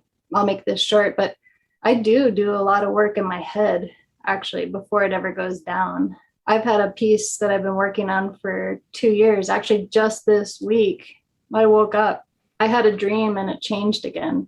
And I've been working on a piece, and I do need to probably put it down in a book, but I haven't. But I see images, I see flashes of stuff. I work on art usually when I'm going to sleep or in the middle of the night when I wake up, or just even just walking around shopping in the grocery store. I'll see a color and like, bam, it's in my head. And what's really exciting is, some of those first, especially when it's something brand new and I see it, then it's like a little toy that I get to play with for forever until I actually want to put it onto a page. So a lot of art for me is done in my head. So I should probably put it down on paper, but I don't know. That's sort of the fun a little bit too. They'll come out when they come out. It's part of the creative process, right? You're just always working it out in your head first. Yep. Mm-hmm. That's what I'm doing. I love these pieces. The first one is, the colorful one. Mm-hmm. I really like that because it really captures a sense of spirit. And I was looking at it as kind of a meditation stance, mm-hmm. or sitting, kind of mm-hmm. like Buddha, right? A lot of the images we see a Buddha cross-legged, hands out, mm-hmm. in this case, it's her wearing. Yeah. And then I love the color that's surrounding her. Like you said, the aura of her. So is that just toner as well? Yeah. Mm-hmm. That was me being a little bit irresponsible with the toner at the time before I love it. A little bit better with my practices and stuff like that. So I think it's great. Yeah, it was kind of throwing it around a little bit. So again, giant disclaimer, make sure if anyone attempts this kind of stuff, get the right MD, M95 mask for the right particle size, all that kind of stuff. I could, put it up on my web where where I purchased my mask. I don't want anyone doing this. Just a little intel on this. I did speak to a company that produces color copier toner. And what they said was it's not necessarily toxic to have on your body. You have to kind of think of it as like little microscopic plastics or whatever. You know, obviously if you have an open wound, you know what I mean, it would get in there. I do wear gloves and stuff like that when I work, but I'm not primarily worried about it being on my skin. They said the biggest danger that you need to worry about and you need to protect yourself against is it getting it down into your lungs. Because it's a finite particle, you want to have really good filters because if it's down in your lungs, it's just going to sit there. And then over time, that'll collect. And, you know, so that's kind of why I dissuade people from. That's why at first I was calling it, when I first started labeling like what the medium was. I know this gives away the secret sauce a little bit, but I do want people, if they do try it, I do want them to be healthy. I do want them to take care of themselves, you know, with using it. I don't want anyone to be, you know, I don't want to be responsible for anybody trying it and then they get sick and die or whatever.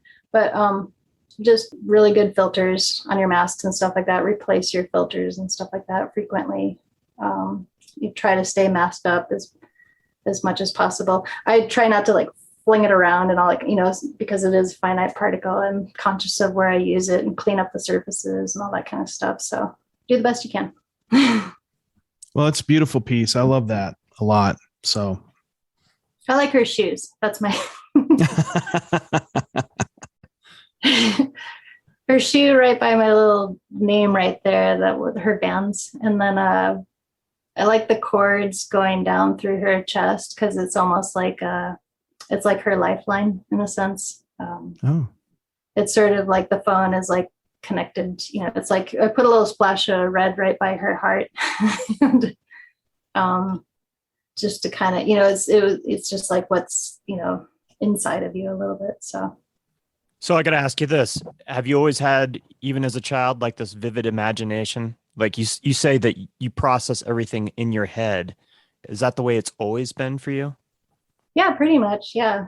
Or stuff like, you know, just, I haven't shied away from my artistic nature. I think that's a lot of times too, why I went into graphic design and stuff like that too, is because through school, my comprehension skills were not really good. You kind of get, you know, when you're little, you get put into a reading group, and then I got kind of, you know, stuck into the lower reading group or whatever. And so my skills kind of stayed lower for a long period of time.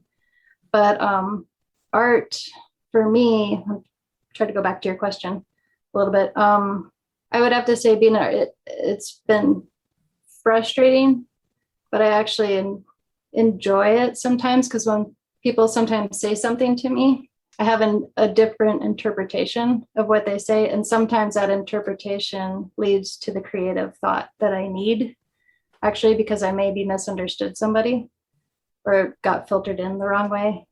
I'm not sure if that answers your question, but.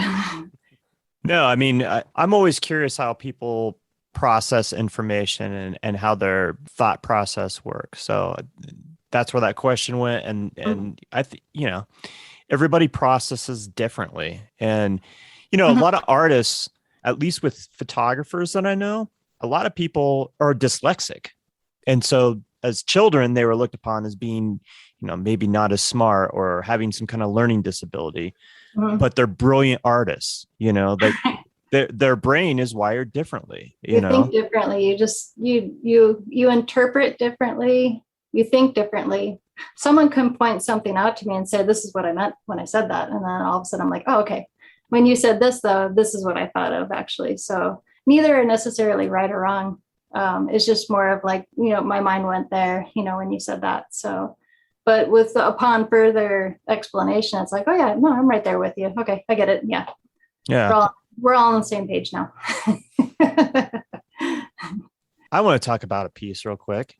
I want to talk about, and for those that want to check out the piece that Wes was just talking about with Megan, that is under the Tusche wash on the fine art tab. You can check it out there. And this one here, Breathe. I love this piece. Talk Thank you. about this. So that was created right at the after about the first month of COVID. I would have to say, embarrassingly, although I shouldn't be embarrassed actually, because I'm sure other people felt this way too. I started, I have two teenagers, so you can't have an outward panic attack, even though they probably said I did. But COVID really put me in a really scared spot. I had 1 month where I was just like, it was really scary, honestly.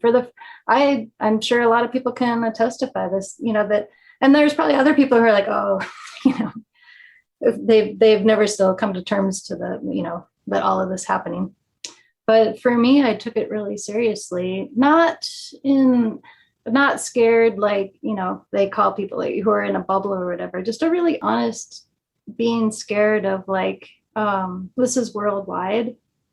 This is bigger than our politics, that kind of a scare. This is bigger. This goes beyond, this is bigger than the development of the nuclear bomb.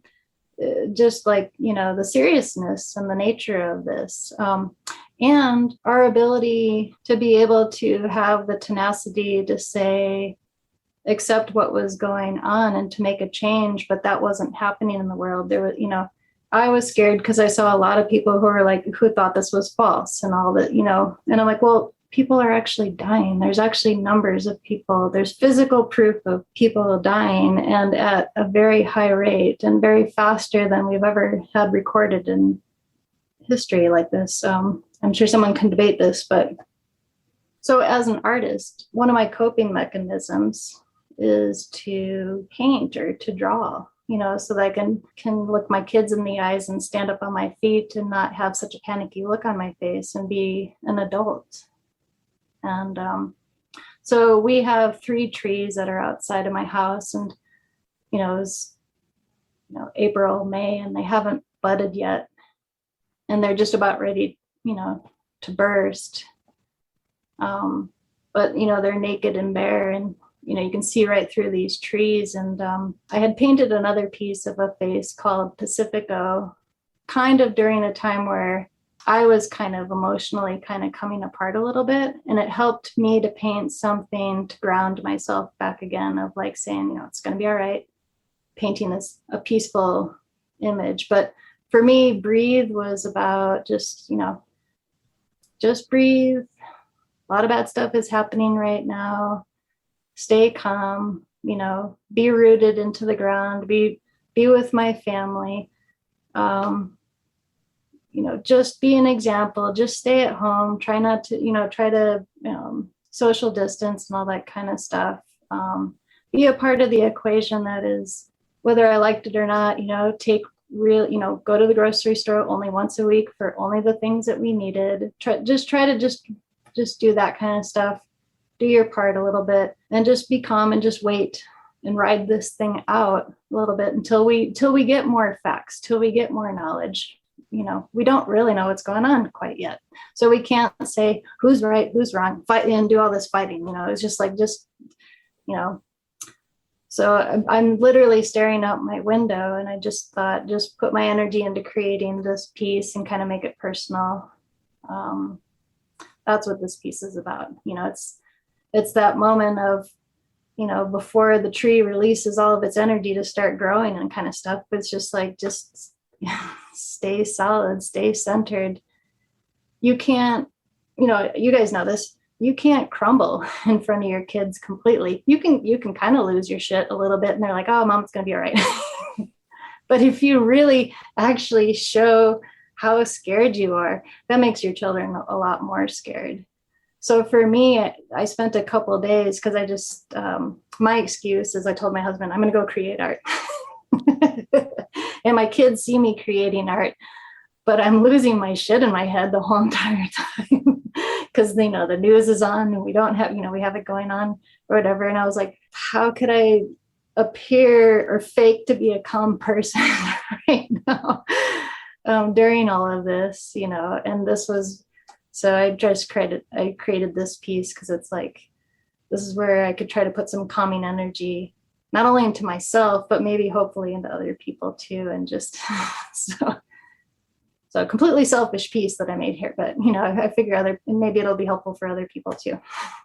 It's beautiful. And it does have a calming effect. I think that's why I liked it. Yeah. I was like, my other stuff has some, it's getting the aggression out. This was more of like, just like namaste. It's gonna be okay, even though we're having a shitstorm right now of everything. The world's coming apart. Like, well, I also have some good people too that I can talk to too. They're like, it's okay. But I love them or whatever, but you can only say it's gonna be okay so much until the reality is some things are not okay. I always try to tell those people, I'm like, hey, not everything is like okay. It's not always going to be okay. We do have to face the reality of some things, and it's going to be ugly. You know what I mean? And it's not that I'm being pessimistic. I always see it as I'm being realistic.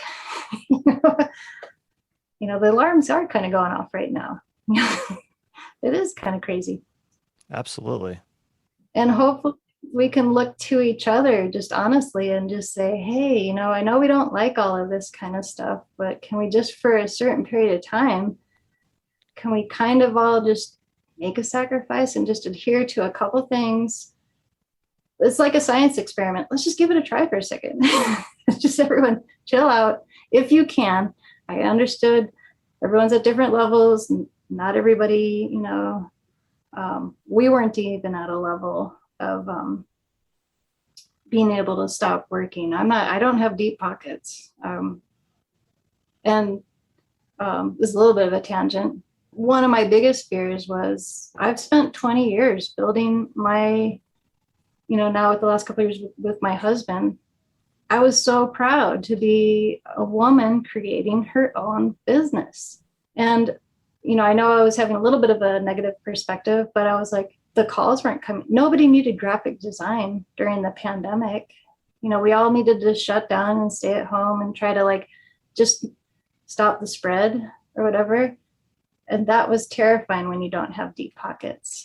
And also I was like, oh my gosh, I've spent 20 years building this business. I don't know what's going to happen. I don't know what the next 2 years look like.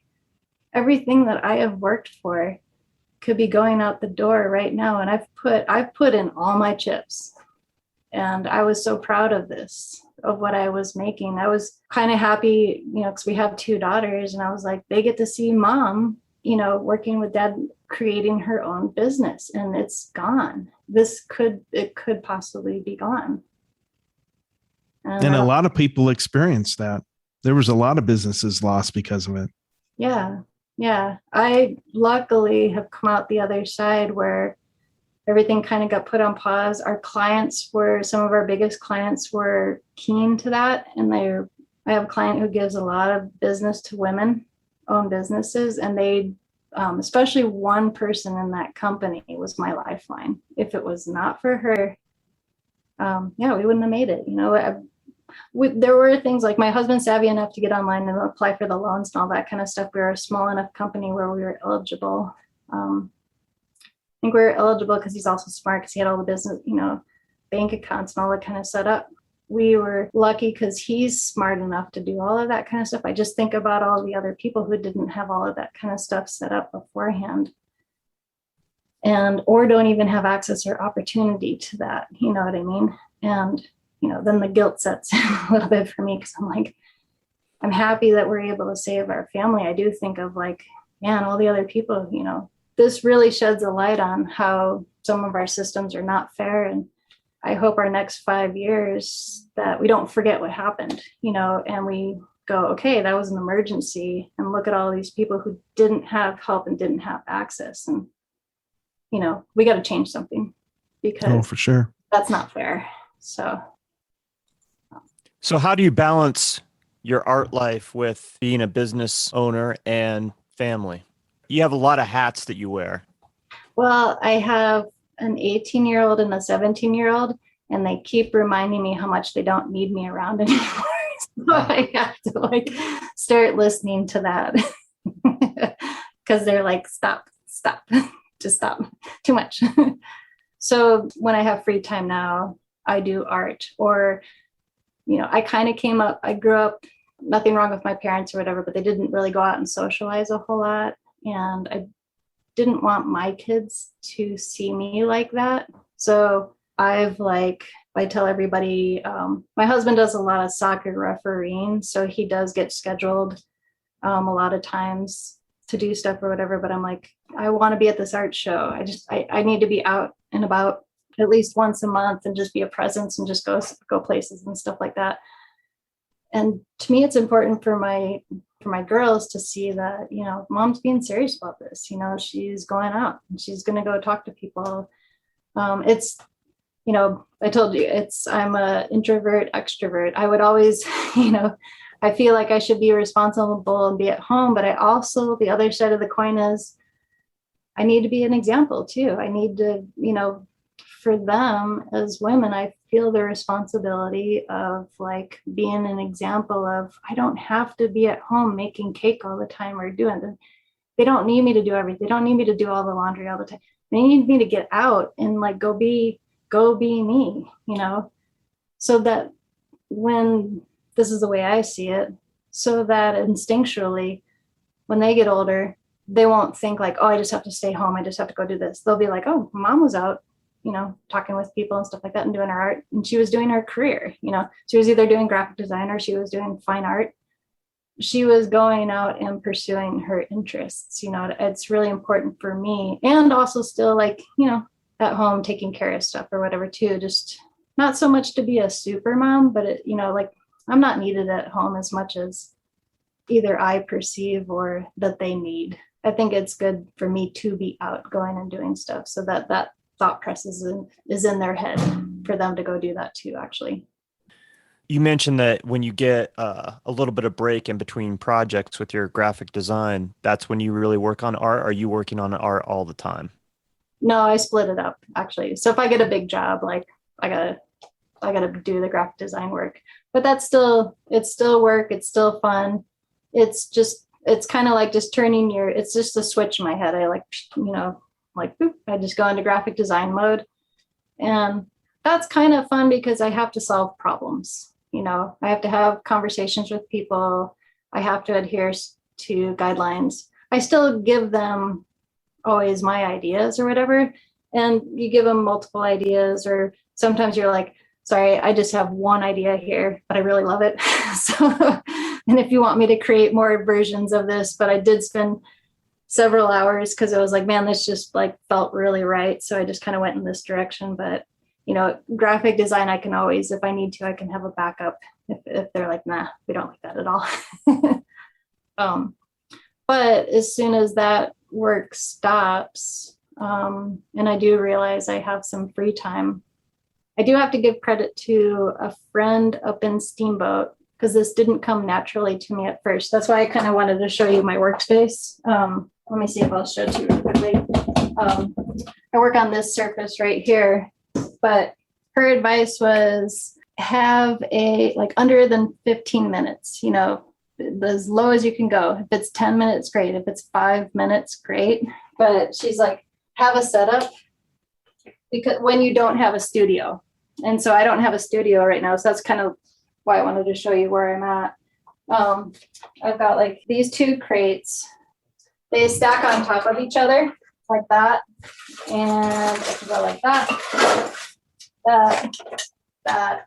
And so you can see how fast. So if I want to get set up, I'm like, boom, I got like this, bam, I go like that. I set myself up. Obviously I have to put the table up and then I put this little thing up right here.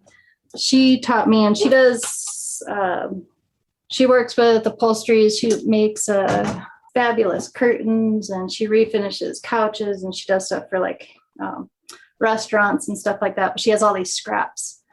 So same thing, when she runs out of work, she makes these incredible, like, I don't want to call them quilts because that sounds too crafty. Like they're literally art pieces, but she takes all these fabric pieces like from all of her projects and stuff like that. But she's like, I've got my setup.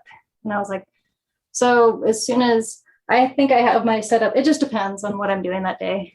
I think I've got it well underneath 15 minutes, but if you can have your art supplies, if you don't have a studio and you've got your art supplies all kind of, I've got them roughly organized into 2 crates, and then I can get set up in 5 to 15 minutes.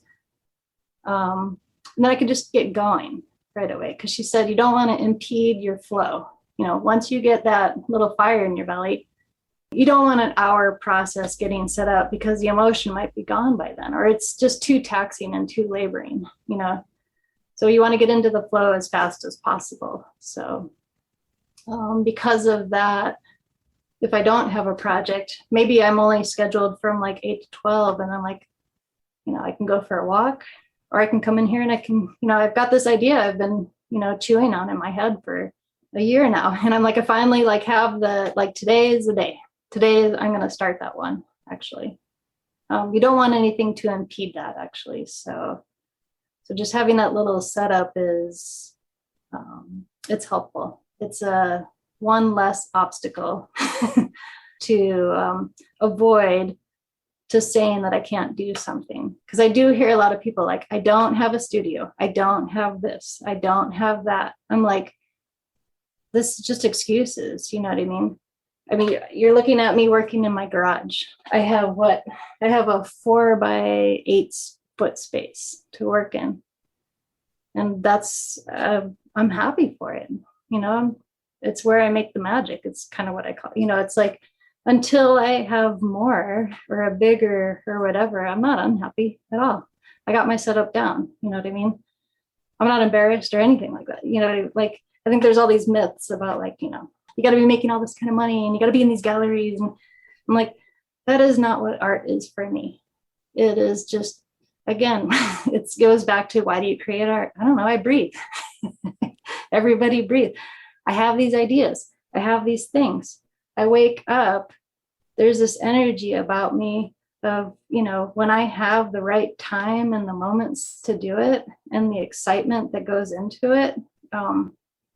It's kind of almost like Frida Kahlo, and, she's in her cast and she's creating, she's entertaining herself. There's an excitement there. I can self-entertain myself. I'm happy, and then to the icing on the cake for me is when if it does get into a gallery and someone stands there with their head crooked and you've seen them fall in love with it or whatever, you're like, this is awesome. Out of nothing, this happened. So that's what it is for me. And I think there's 1,000 excuses. And if your excuse is, well, I'd paint if I had a studio, then you really don't want to paint, right? You just because there's always a barrier. It's not a big enough studio. That's what it is for you. Yeah, right. Yeah. You're not doing it right. Yeah, exactly. And I have 1,000 excuses why I don't do, and it's just because I'm lazy. Most of the time. I found it's not because I'm lazy, it's because I don't choose to do it. Right. Because I think that a lot about I've gone through periods of lots of exercise, and then I'm like, oh, I haven't exercised in a year. Right. You get a little down about it, but then you're like, but I did all these other things. It's shifting your priorities. Yeah. What's important to you? Yeah. Thank you for sharing your system and sharing with us about your studio. I love that. I think it's brilliant. I have a friend that just started painting, and one of his biggest, he lives in a relatively large space, but a place where he can paint, he really doesn't have many options. So he's sharing a space with his partner. Mm-hmm. And his biggest thing is that he can't leave his stuff up because she's always doing Zoom meetings and stuff. Mm-hmm. And so he has to tear everything down. I think if he saw what you do and had it organized, maybe it's okay to pick it up and take it down or whatever. Just figure out a way to make that as fast as possible for yourself. Because when you are living with somebody else, you do have to make some compromises. It's not all about you. It's about living together, and not everything that Jamie does, I like, but it's not all about that. It's not about everything that I like or I don't like. It's, we get to do most of the stuff that we like to do. There's some stuff where but I don't know, that is what living together, our relationship is. It's not always, I mean, you just can't be that selfish. You know what I mean? I guess that's the honest. Everything can't be your way. Well, I love it. Oh, it can be. It can be. Well, then one person is, yeah. Sorry.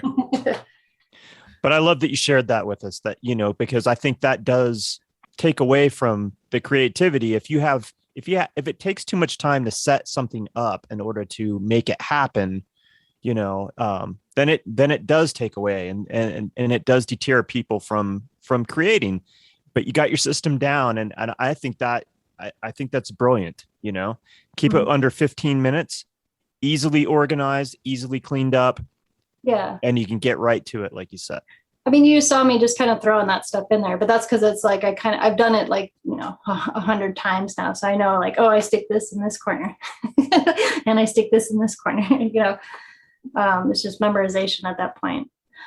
It sort of derived a little bit, like my husband was 2.5 years ahead of me in college. So he graduated, moved down to Denver or whatever. Then I still had to finish up or whatever. And I do remember feeling a bit of stress, like when I graduated and then finally moved down with him and his space, you know, like it was like, oh, what are we going to do with all your art stuff? You know, because like, and it's not a mean thing to say. It was just honest, you know, I'm like, because I am messier a little bit by nature, and don't mean that in a negative way. It's just we operate on, you know, in different ways. And on one level, I've learned to become like, okay, I'll get containers for my stuff and put it in like the spread. We don't want to look at all of it. You know, there's this little give and takes constantly, you know. You know, sometimes there are fights to get there, but you know, like we evolve.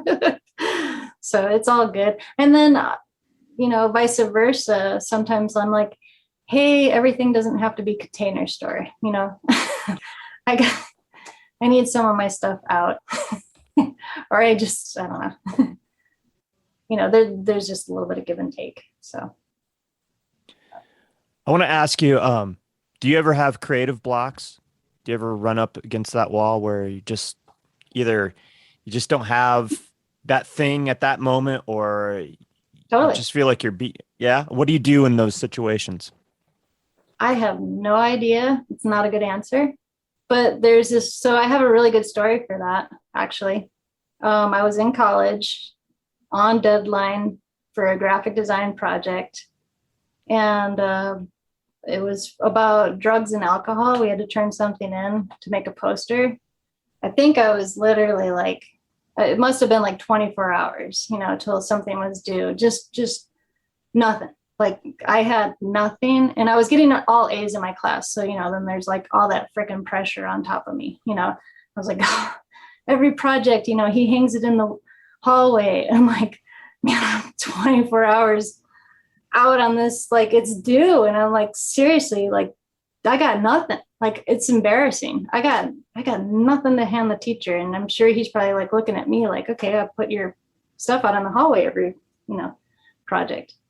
And then things, I would have to say I get lucky. And I don't know if it's just the stress or whatever's happening at the moment. But I was sitting in the computer lab, and all my classmates are sitting there talking, and somebody just randomly says something or whatever, like, you know, I just kind of hear, you know, I'm all stressed out, and I hear somebody say something, this little phrase, and then it's just like, zing, zing, like it just comes to me. And they're like, man, I'm looking at, like, he was like rubbing his eyes or something like that. And the beauty of the story is I ended up taking his little phrase and I put it on the poster, and it ends up getting chosen for the one that they, because it was also, that was the other pressure too, is that these were going to be hung around Fort Collins. And so I was just like, you know, I'm like, teachers looking at me like, you're, you know, we like your stuff, you do good work or whatever. And I'm like, I got nothing. And it's like just that pressure.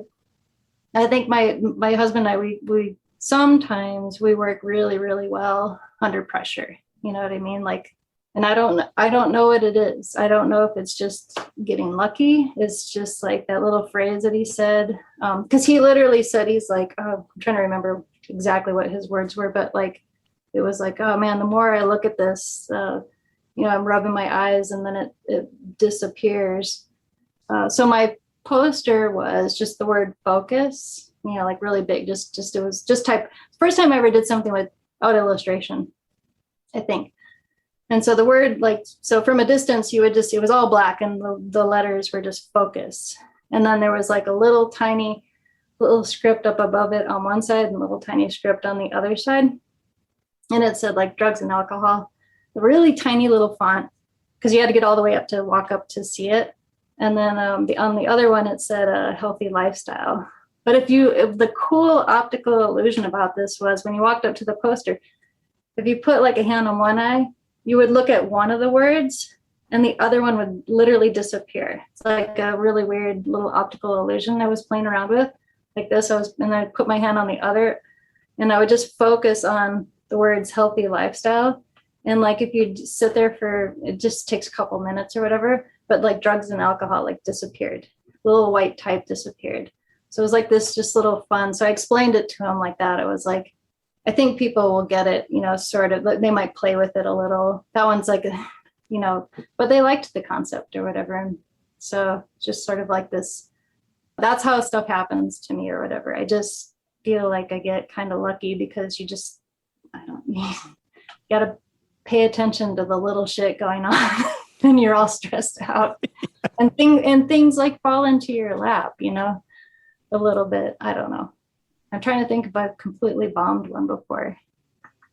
Well, I have, so with clients, you have had a deadline. I have been honest with some of my clients. As long as I knew what it was and I communicated with them, and my husband kind of helped coach me through this because he's really good business savvy wise. He was like, just call them up and just tell them, hey, I'm working on this, but like, I don't like any of the stuff that I have right now for you. I think just if I'm not sure what your deadline is, but if I could just have like 24 hours more, or 48 hours more, I just want to do some more research and just kind of really rethink this. Cause I'm like, I can give you cookie cutter crap, and we can just jam this through but I don't literally say those words to them, but I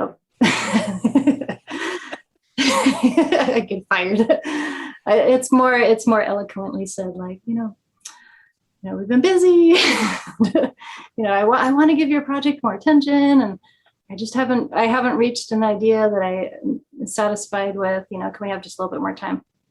That's actually worked too. You can't do that too often. You know what I mean? You can't do that on every project. But if you really are hitting rock bottom and you're like, I know what my level is, but my ideas are just not there. And it is helpful. Something I learned from my husband, just talk to people, be honest and communicate. And most people are pretty reasonable. I mean, if it is a hard deadline, you got a band rock concert event coming, there's just some deadlines you can't miss. You know what I mean? There's some stuff, but most people, I just need 24 more hours. Let me rethink this so I can just give you the level of idea that you're kind of expecting from me, at least. So I think one of the struggles I always have is I have this one thing in mind when I used to work for a nonprofit. So I did all their media stuff, and I'd have this one idea. I'd have to work that one through, and then it would open up all these other variables. But I was like, I have nothing but this. And I knew this wasn't what I wanted, but I had to work through it anyway. It was weird. I'm like that a lot. Yeah. Yep. I do get a lot of one track mind, hoping like, hope they like this one. Because I put all my eggs in a basket. I've been there many times. So, yeah. But sometimes it's a good idea. So it's just like, the other thing too, like, my husband and I will kind of shoot stuff around or whatever. He gets mad because I shoot a lot of his ideas down. Nice. So I get in trouble a lot. I'm like, no. Problem is that he says it, but I see it and I'm all like, oh. But it does take a lot of creativity for me, because he will sometimes have a really genius idea. I just didn't see it correctly, on the first go around of, when you said it, this is what I saw. I saw we'll create infographics or something like that. And, he's like, use an arrow. And I'm like, oh, like, what else can we use besides the arrow? I'm like, I'm going to take arrow as like a metaphor for whatever I want. Yeah. Then I get in trouble for it. I get in a lot of trouble for like, you just do whatever you want. Oh, sorry. Yeah. Oh, that's funny. You're one of the resident artists at Valkyrie. Where else do you show?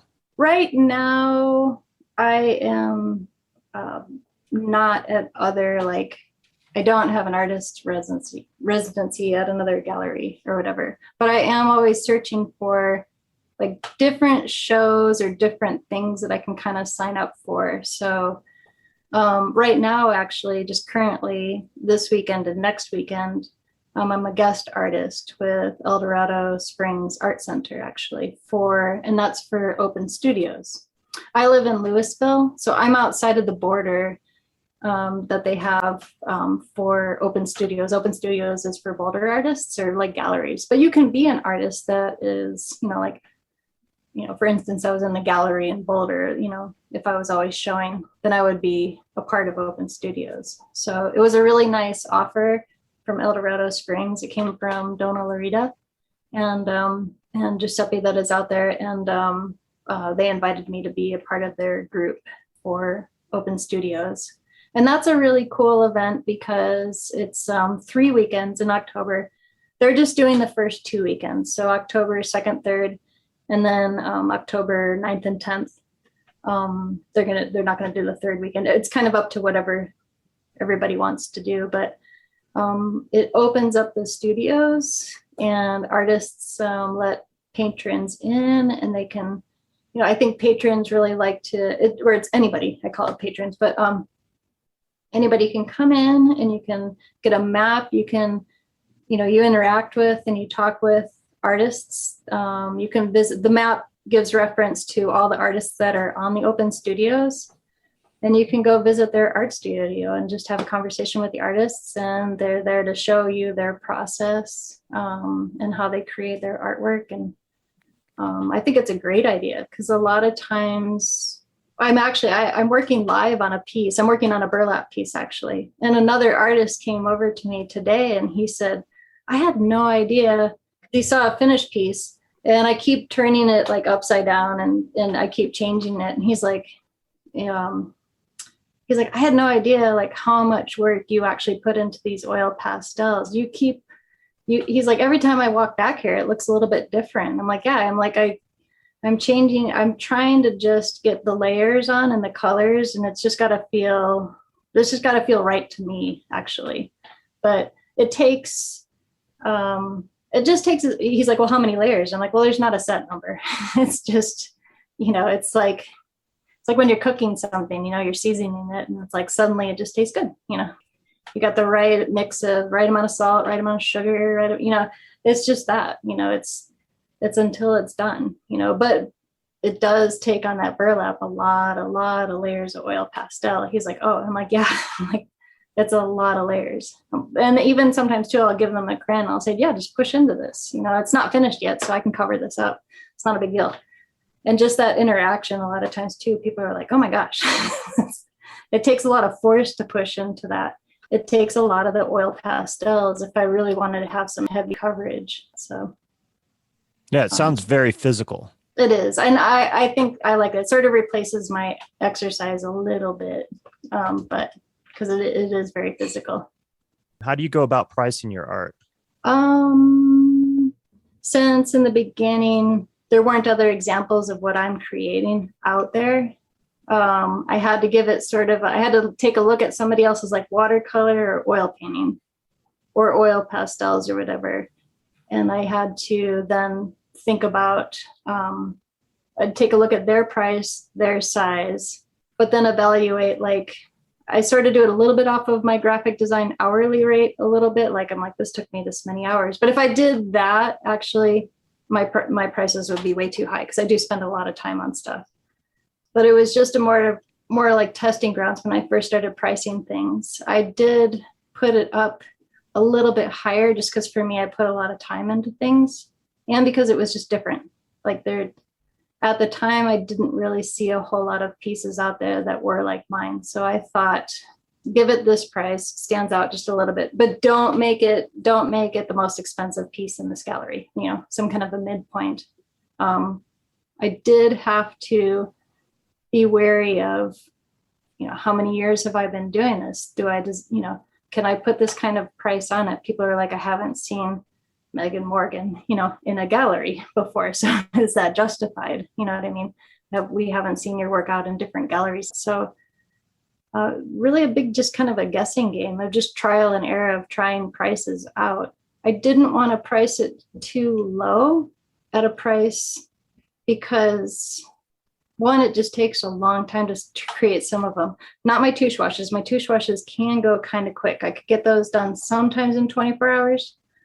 Sometimes those can be up to 2 or 3 weeks, you know, so I take consideration of those prices too. But then I also take in consideration of, I don't see anything like this, you know, so there's a little bit of a uniqueness factor of like, this is kind of new and different.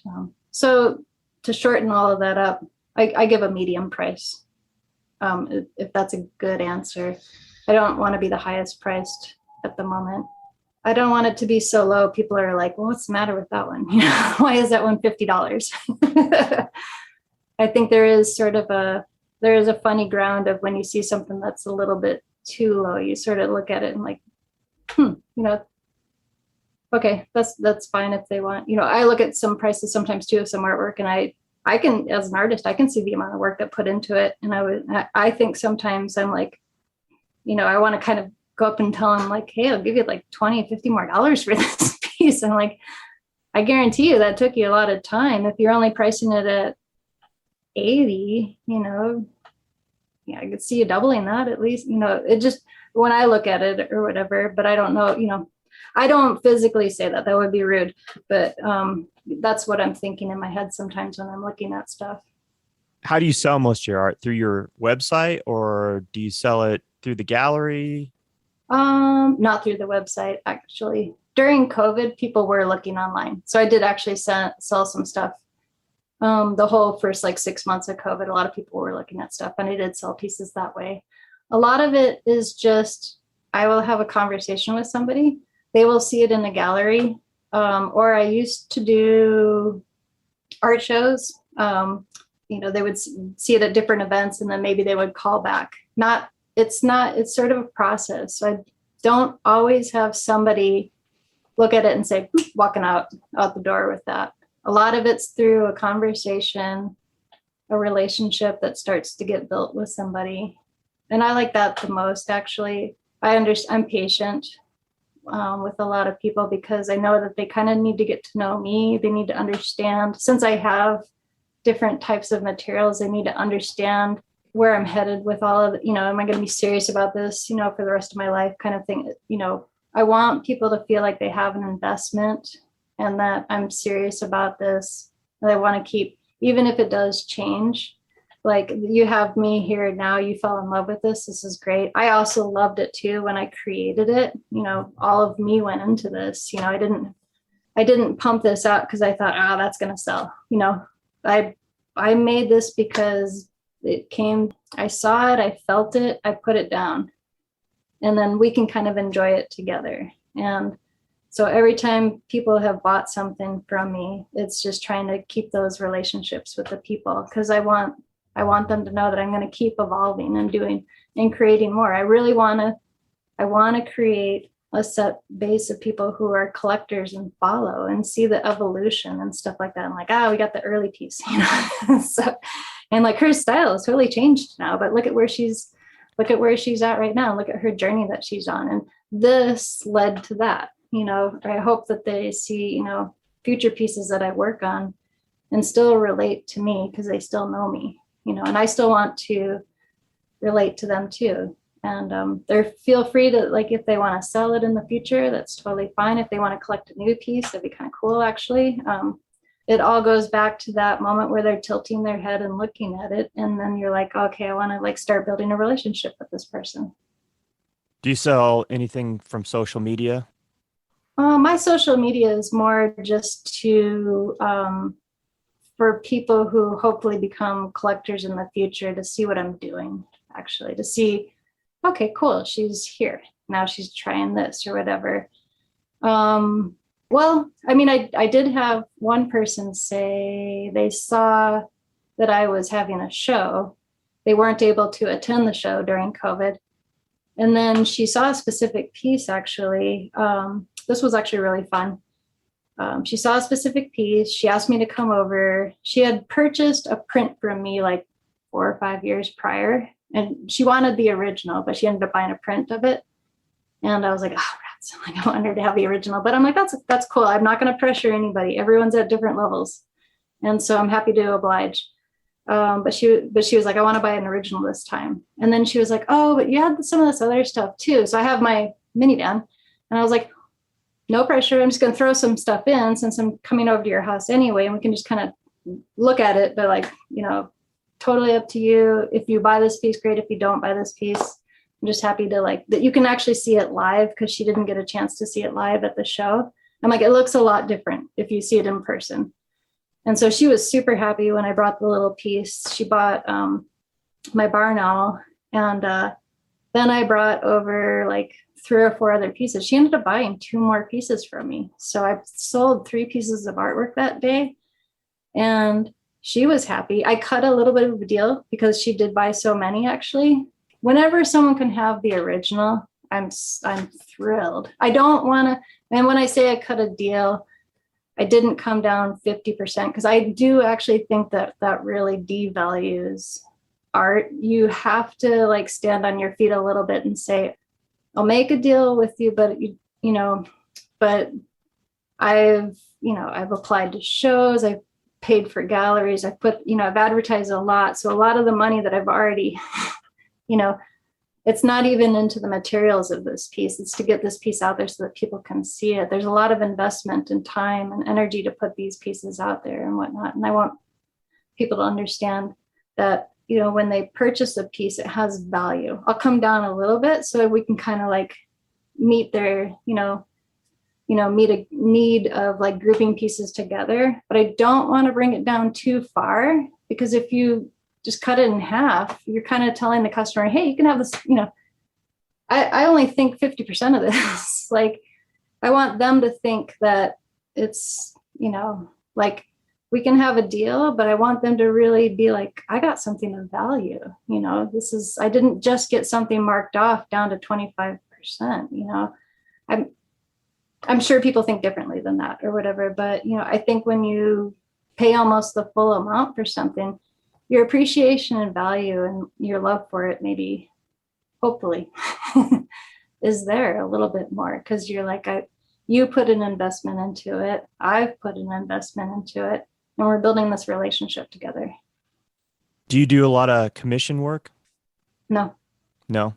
I will. Yeah, I will for people. I have the nature to be able to do it. I'm a graphic designer, but I don't have tons of commissions coming in, but I'd be willing to. What is your idea of perfect happiness as an artist?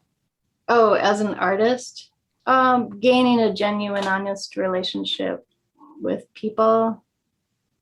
When I can sit here alone and, I can be a little fly on the wall in the gallery, and my personality is a little bit like a gargoyle. I enjoy just being in the room and just hearing the reactions, regardless of what they are. You know what I mean? It's all food for thought for me a little bit. You know what I mean? But if you can make something and you can touch people and relate to people, I think that's beautiful, or that makes me happy, actually.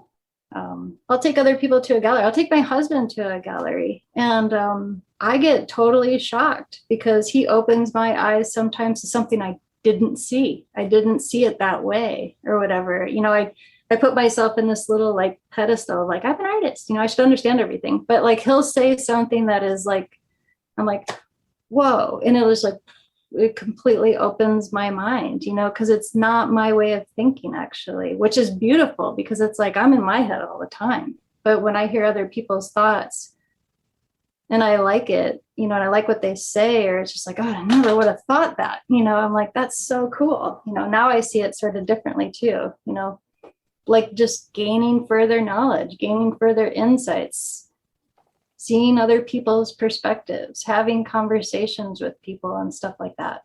It's those kind of things make me happy. Do you have a motto? My mind is my sketchbook. I love that. Any advice for aspiring artists? Don't make excuses. Just create. When you feel like it, you don't have to always, but everybody is creative.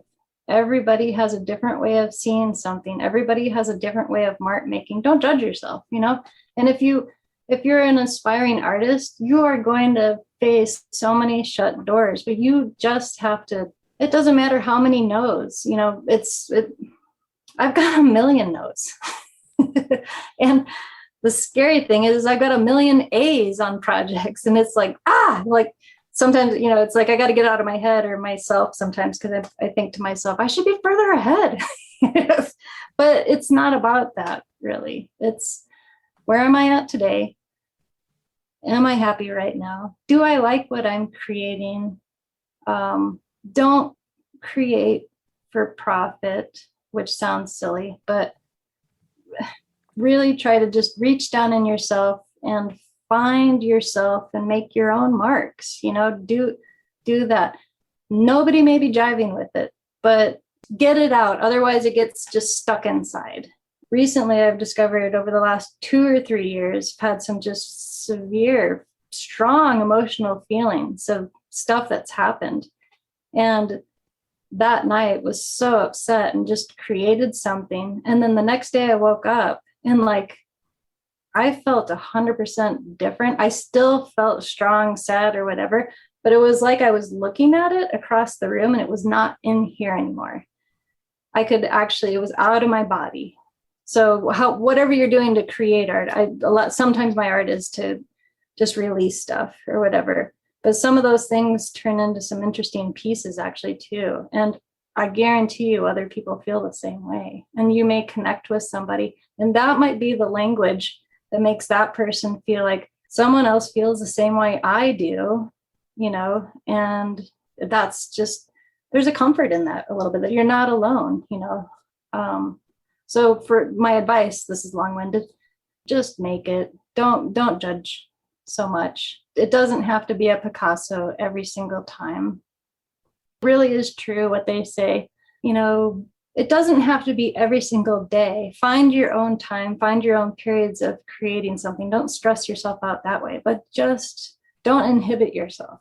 Just create, when you have time. I don't always have time, but when I do have time, don't make the excuses, get your little setup, get your shit together, if you find that you're saying, I can't, you're just holding yourself back.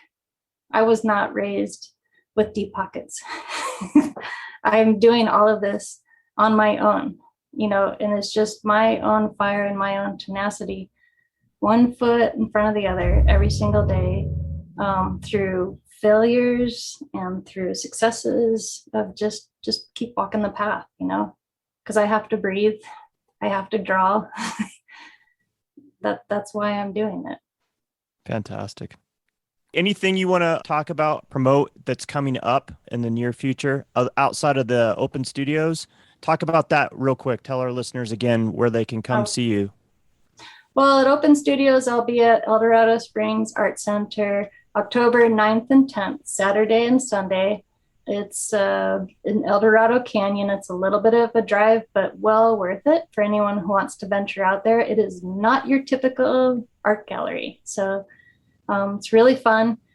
I do have to caution people, anyone coming out who has difficulty with stairs. I just will be honest. It's, there's stairs to navigate and stuff. There is a ramp and a walkway, so it's not easy to, it's not super easy for everybody to navigate around. And then in March, Donna, Larita, and I will be having a collaborative art show 2022 together. So right now, this is what I'm building up ideas. Our show is based right now on the theme of, it's called Waves.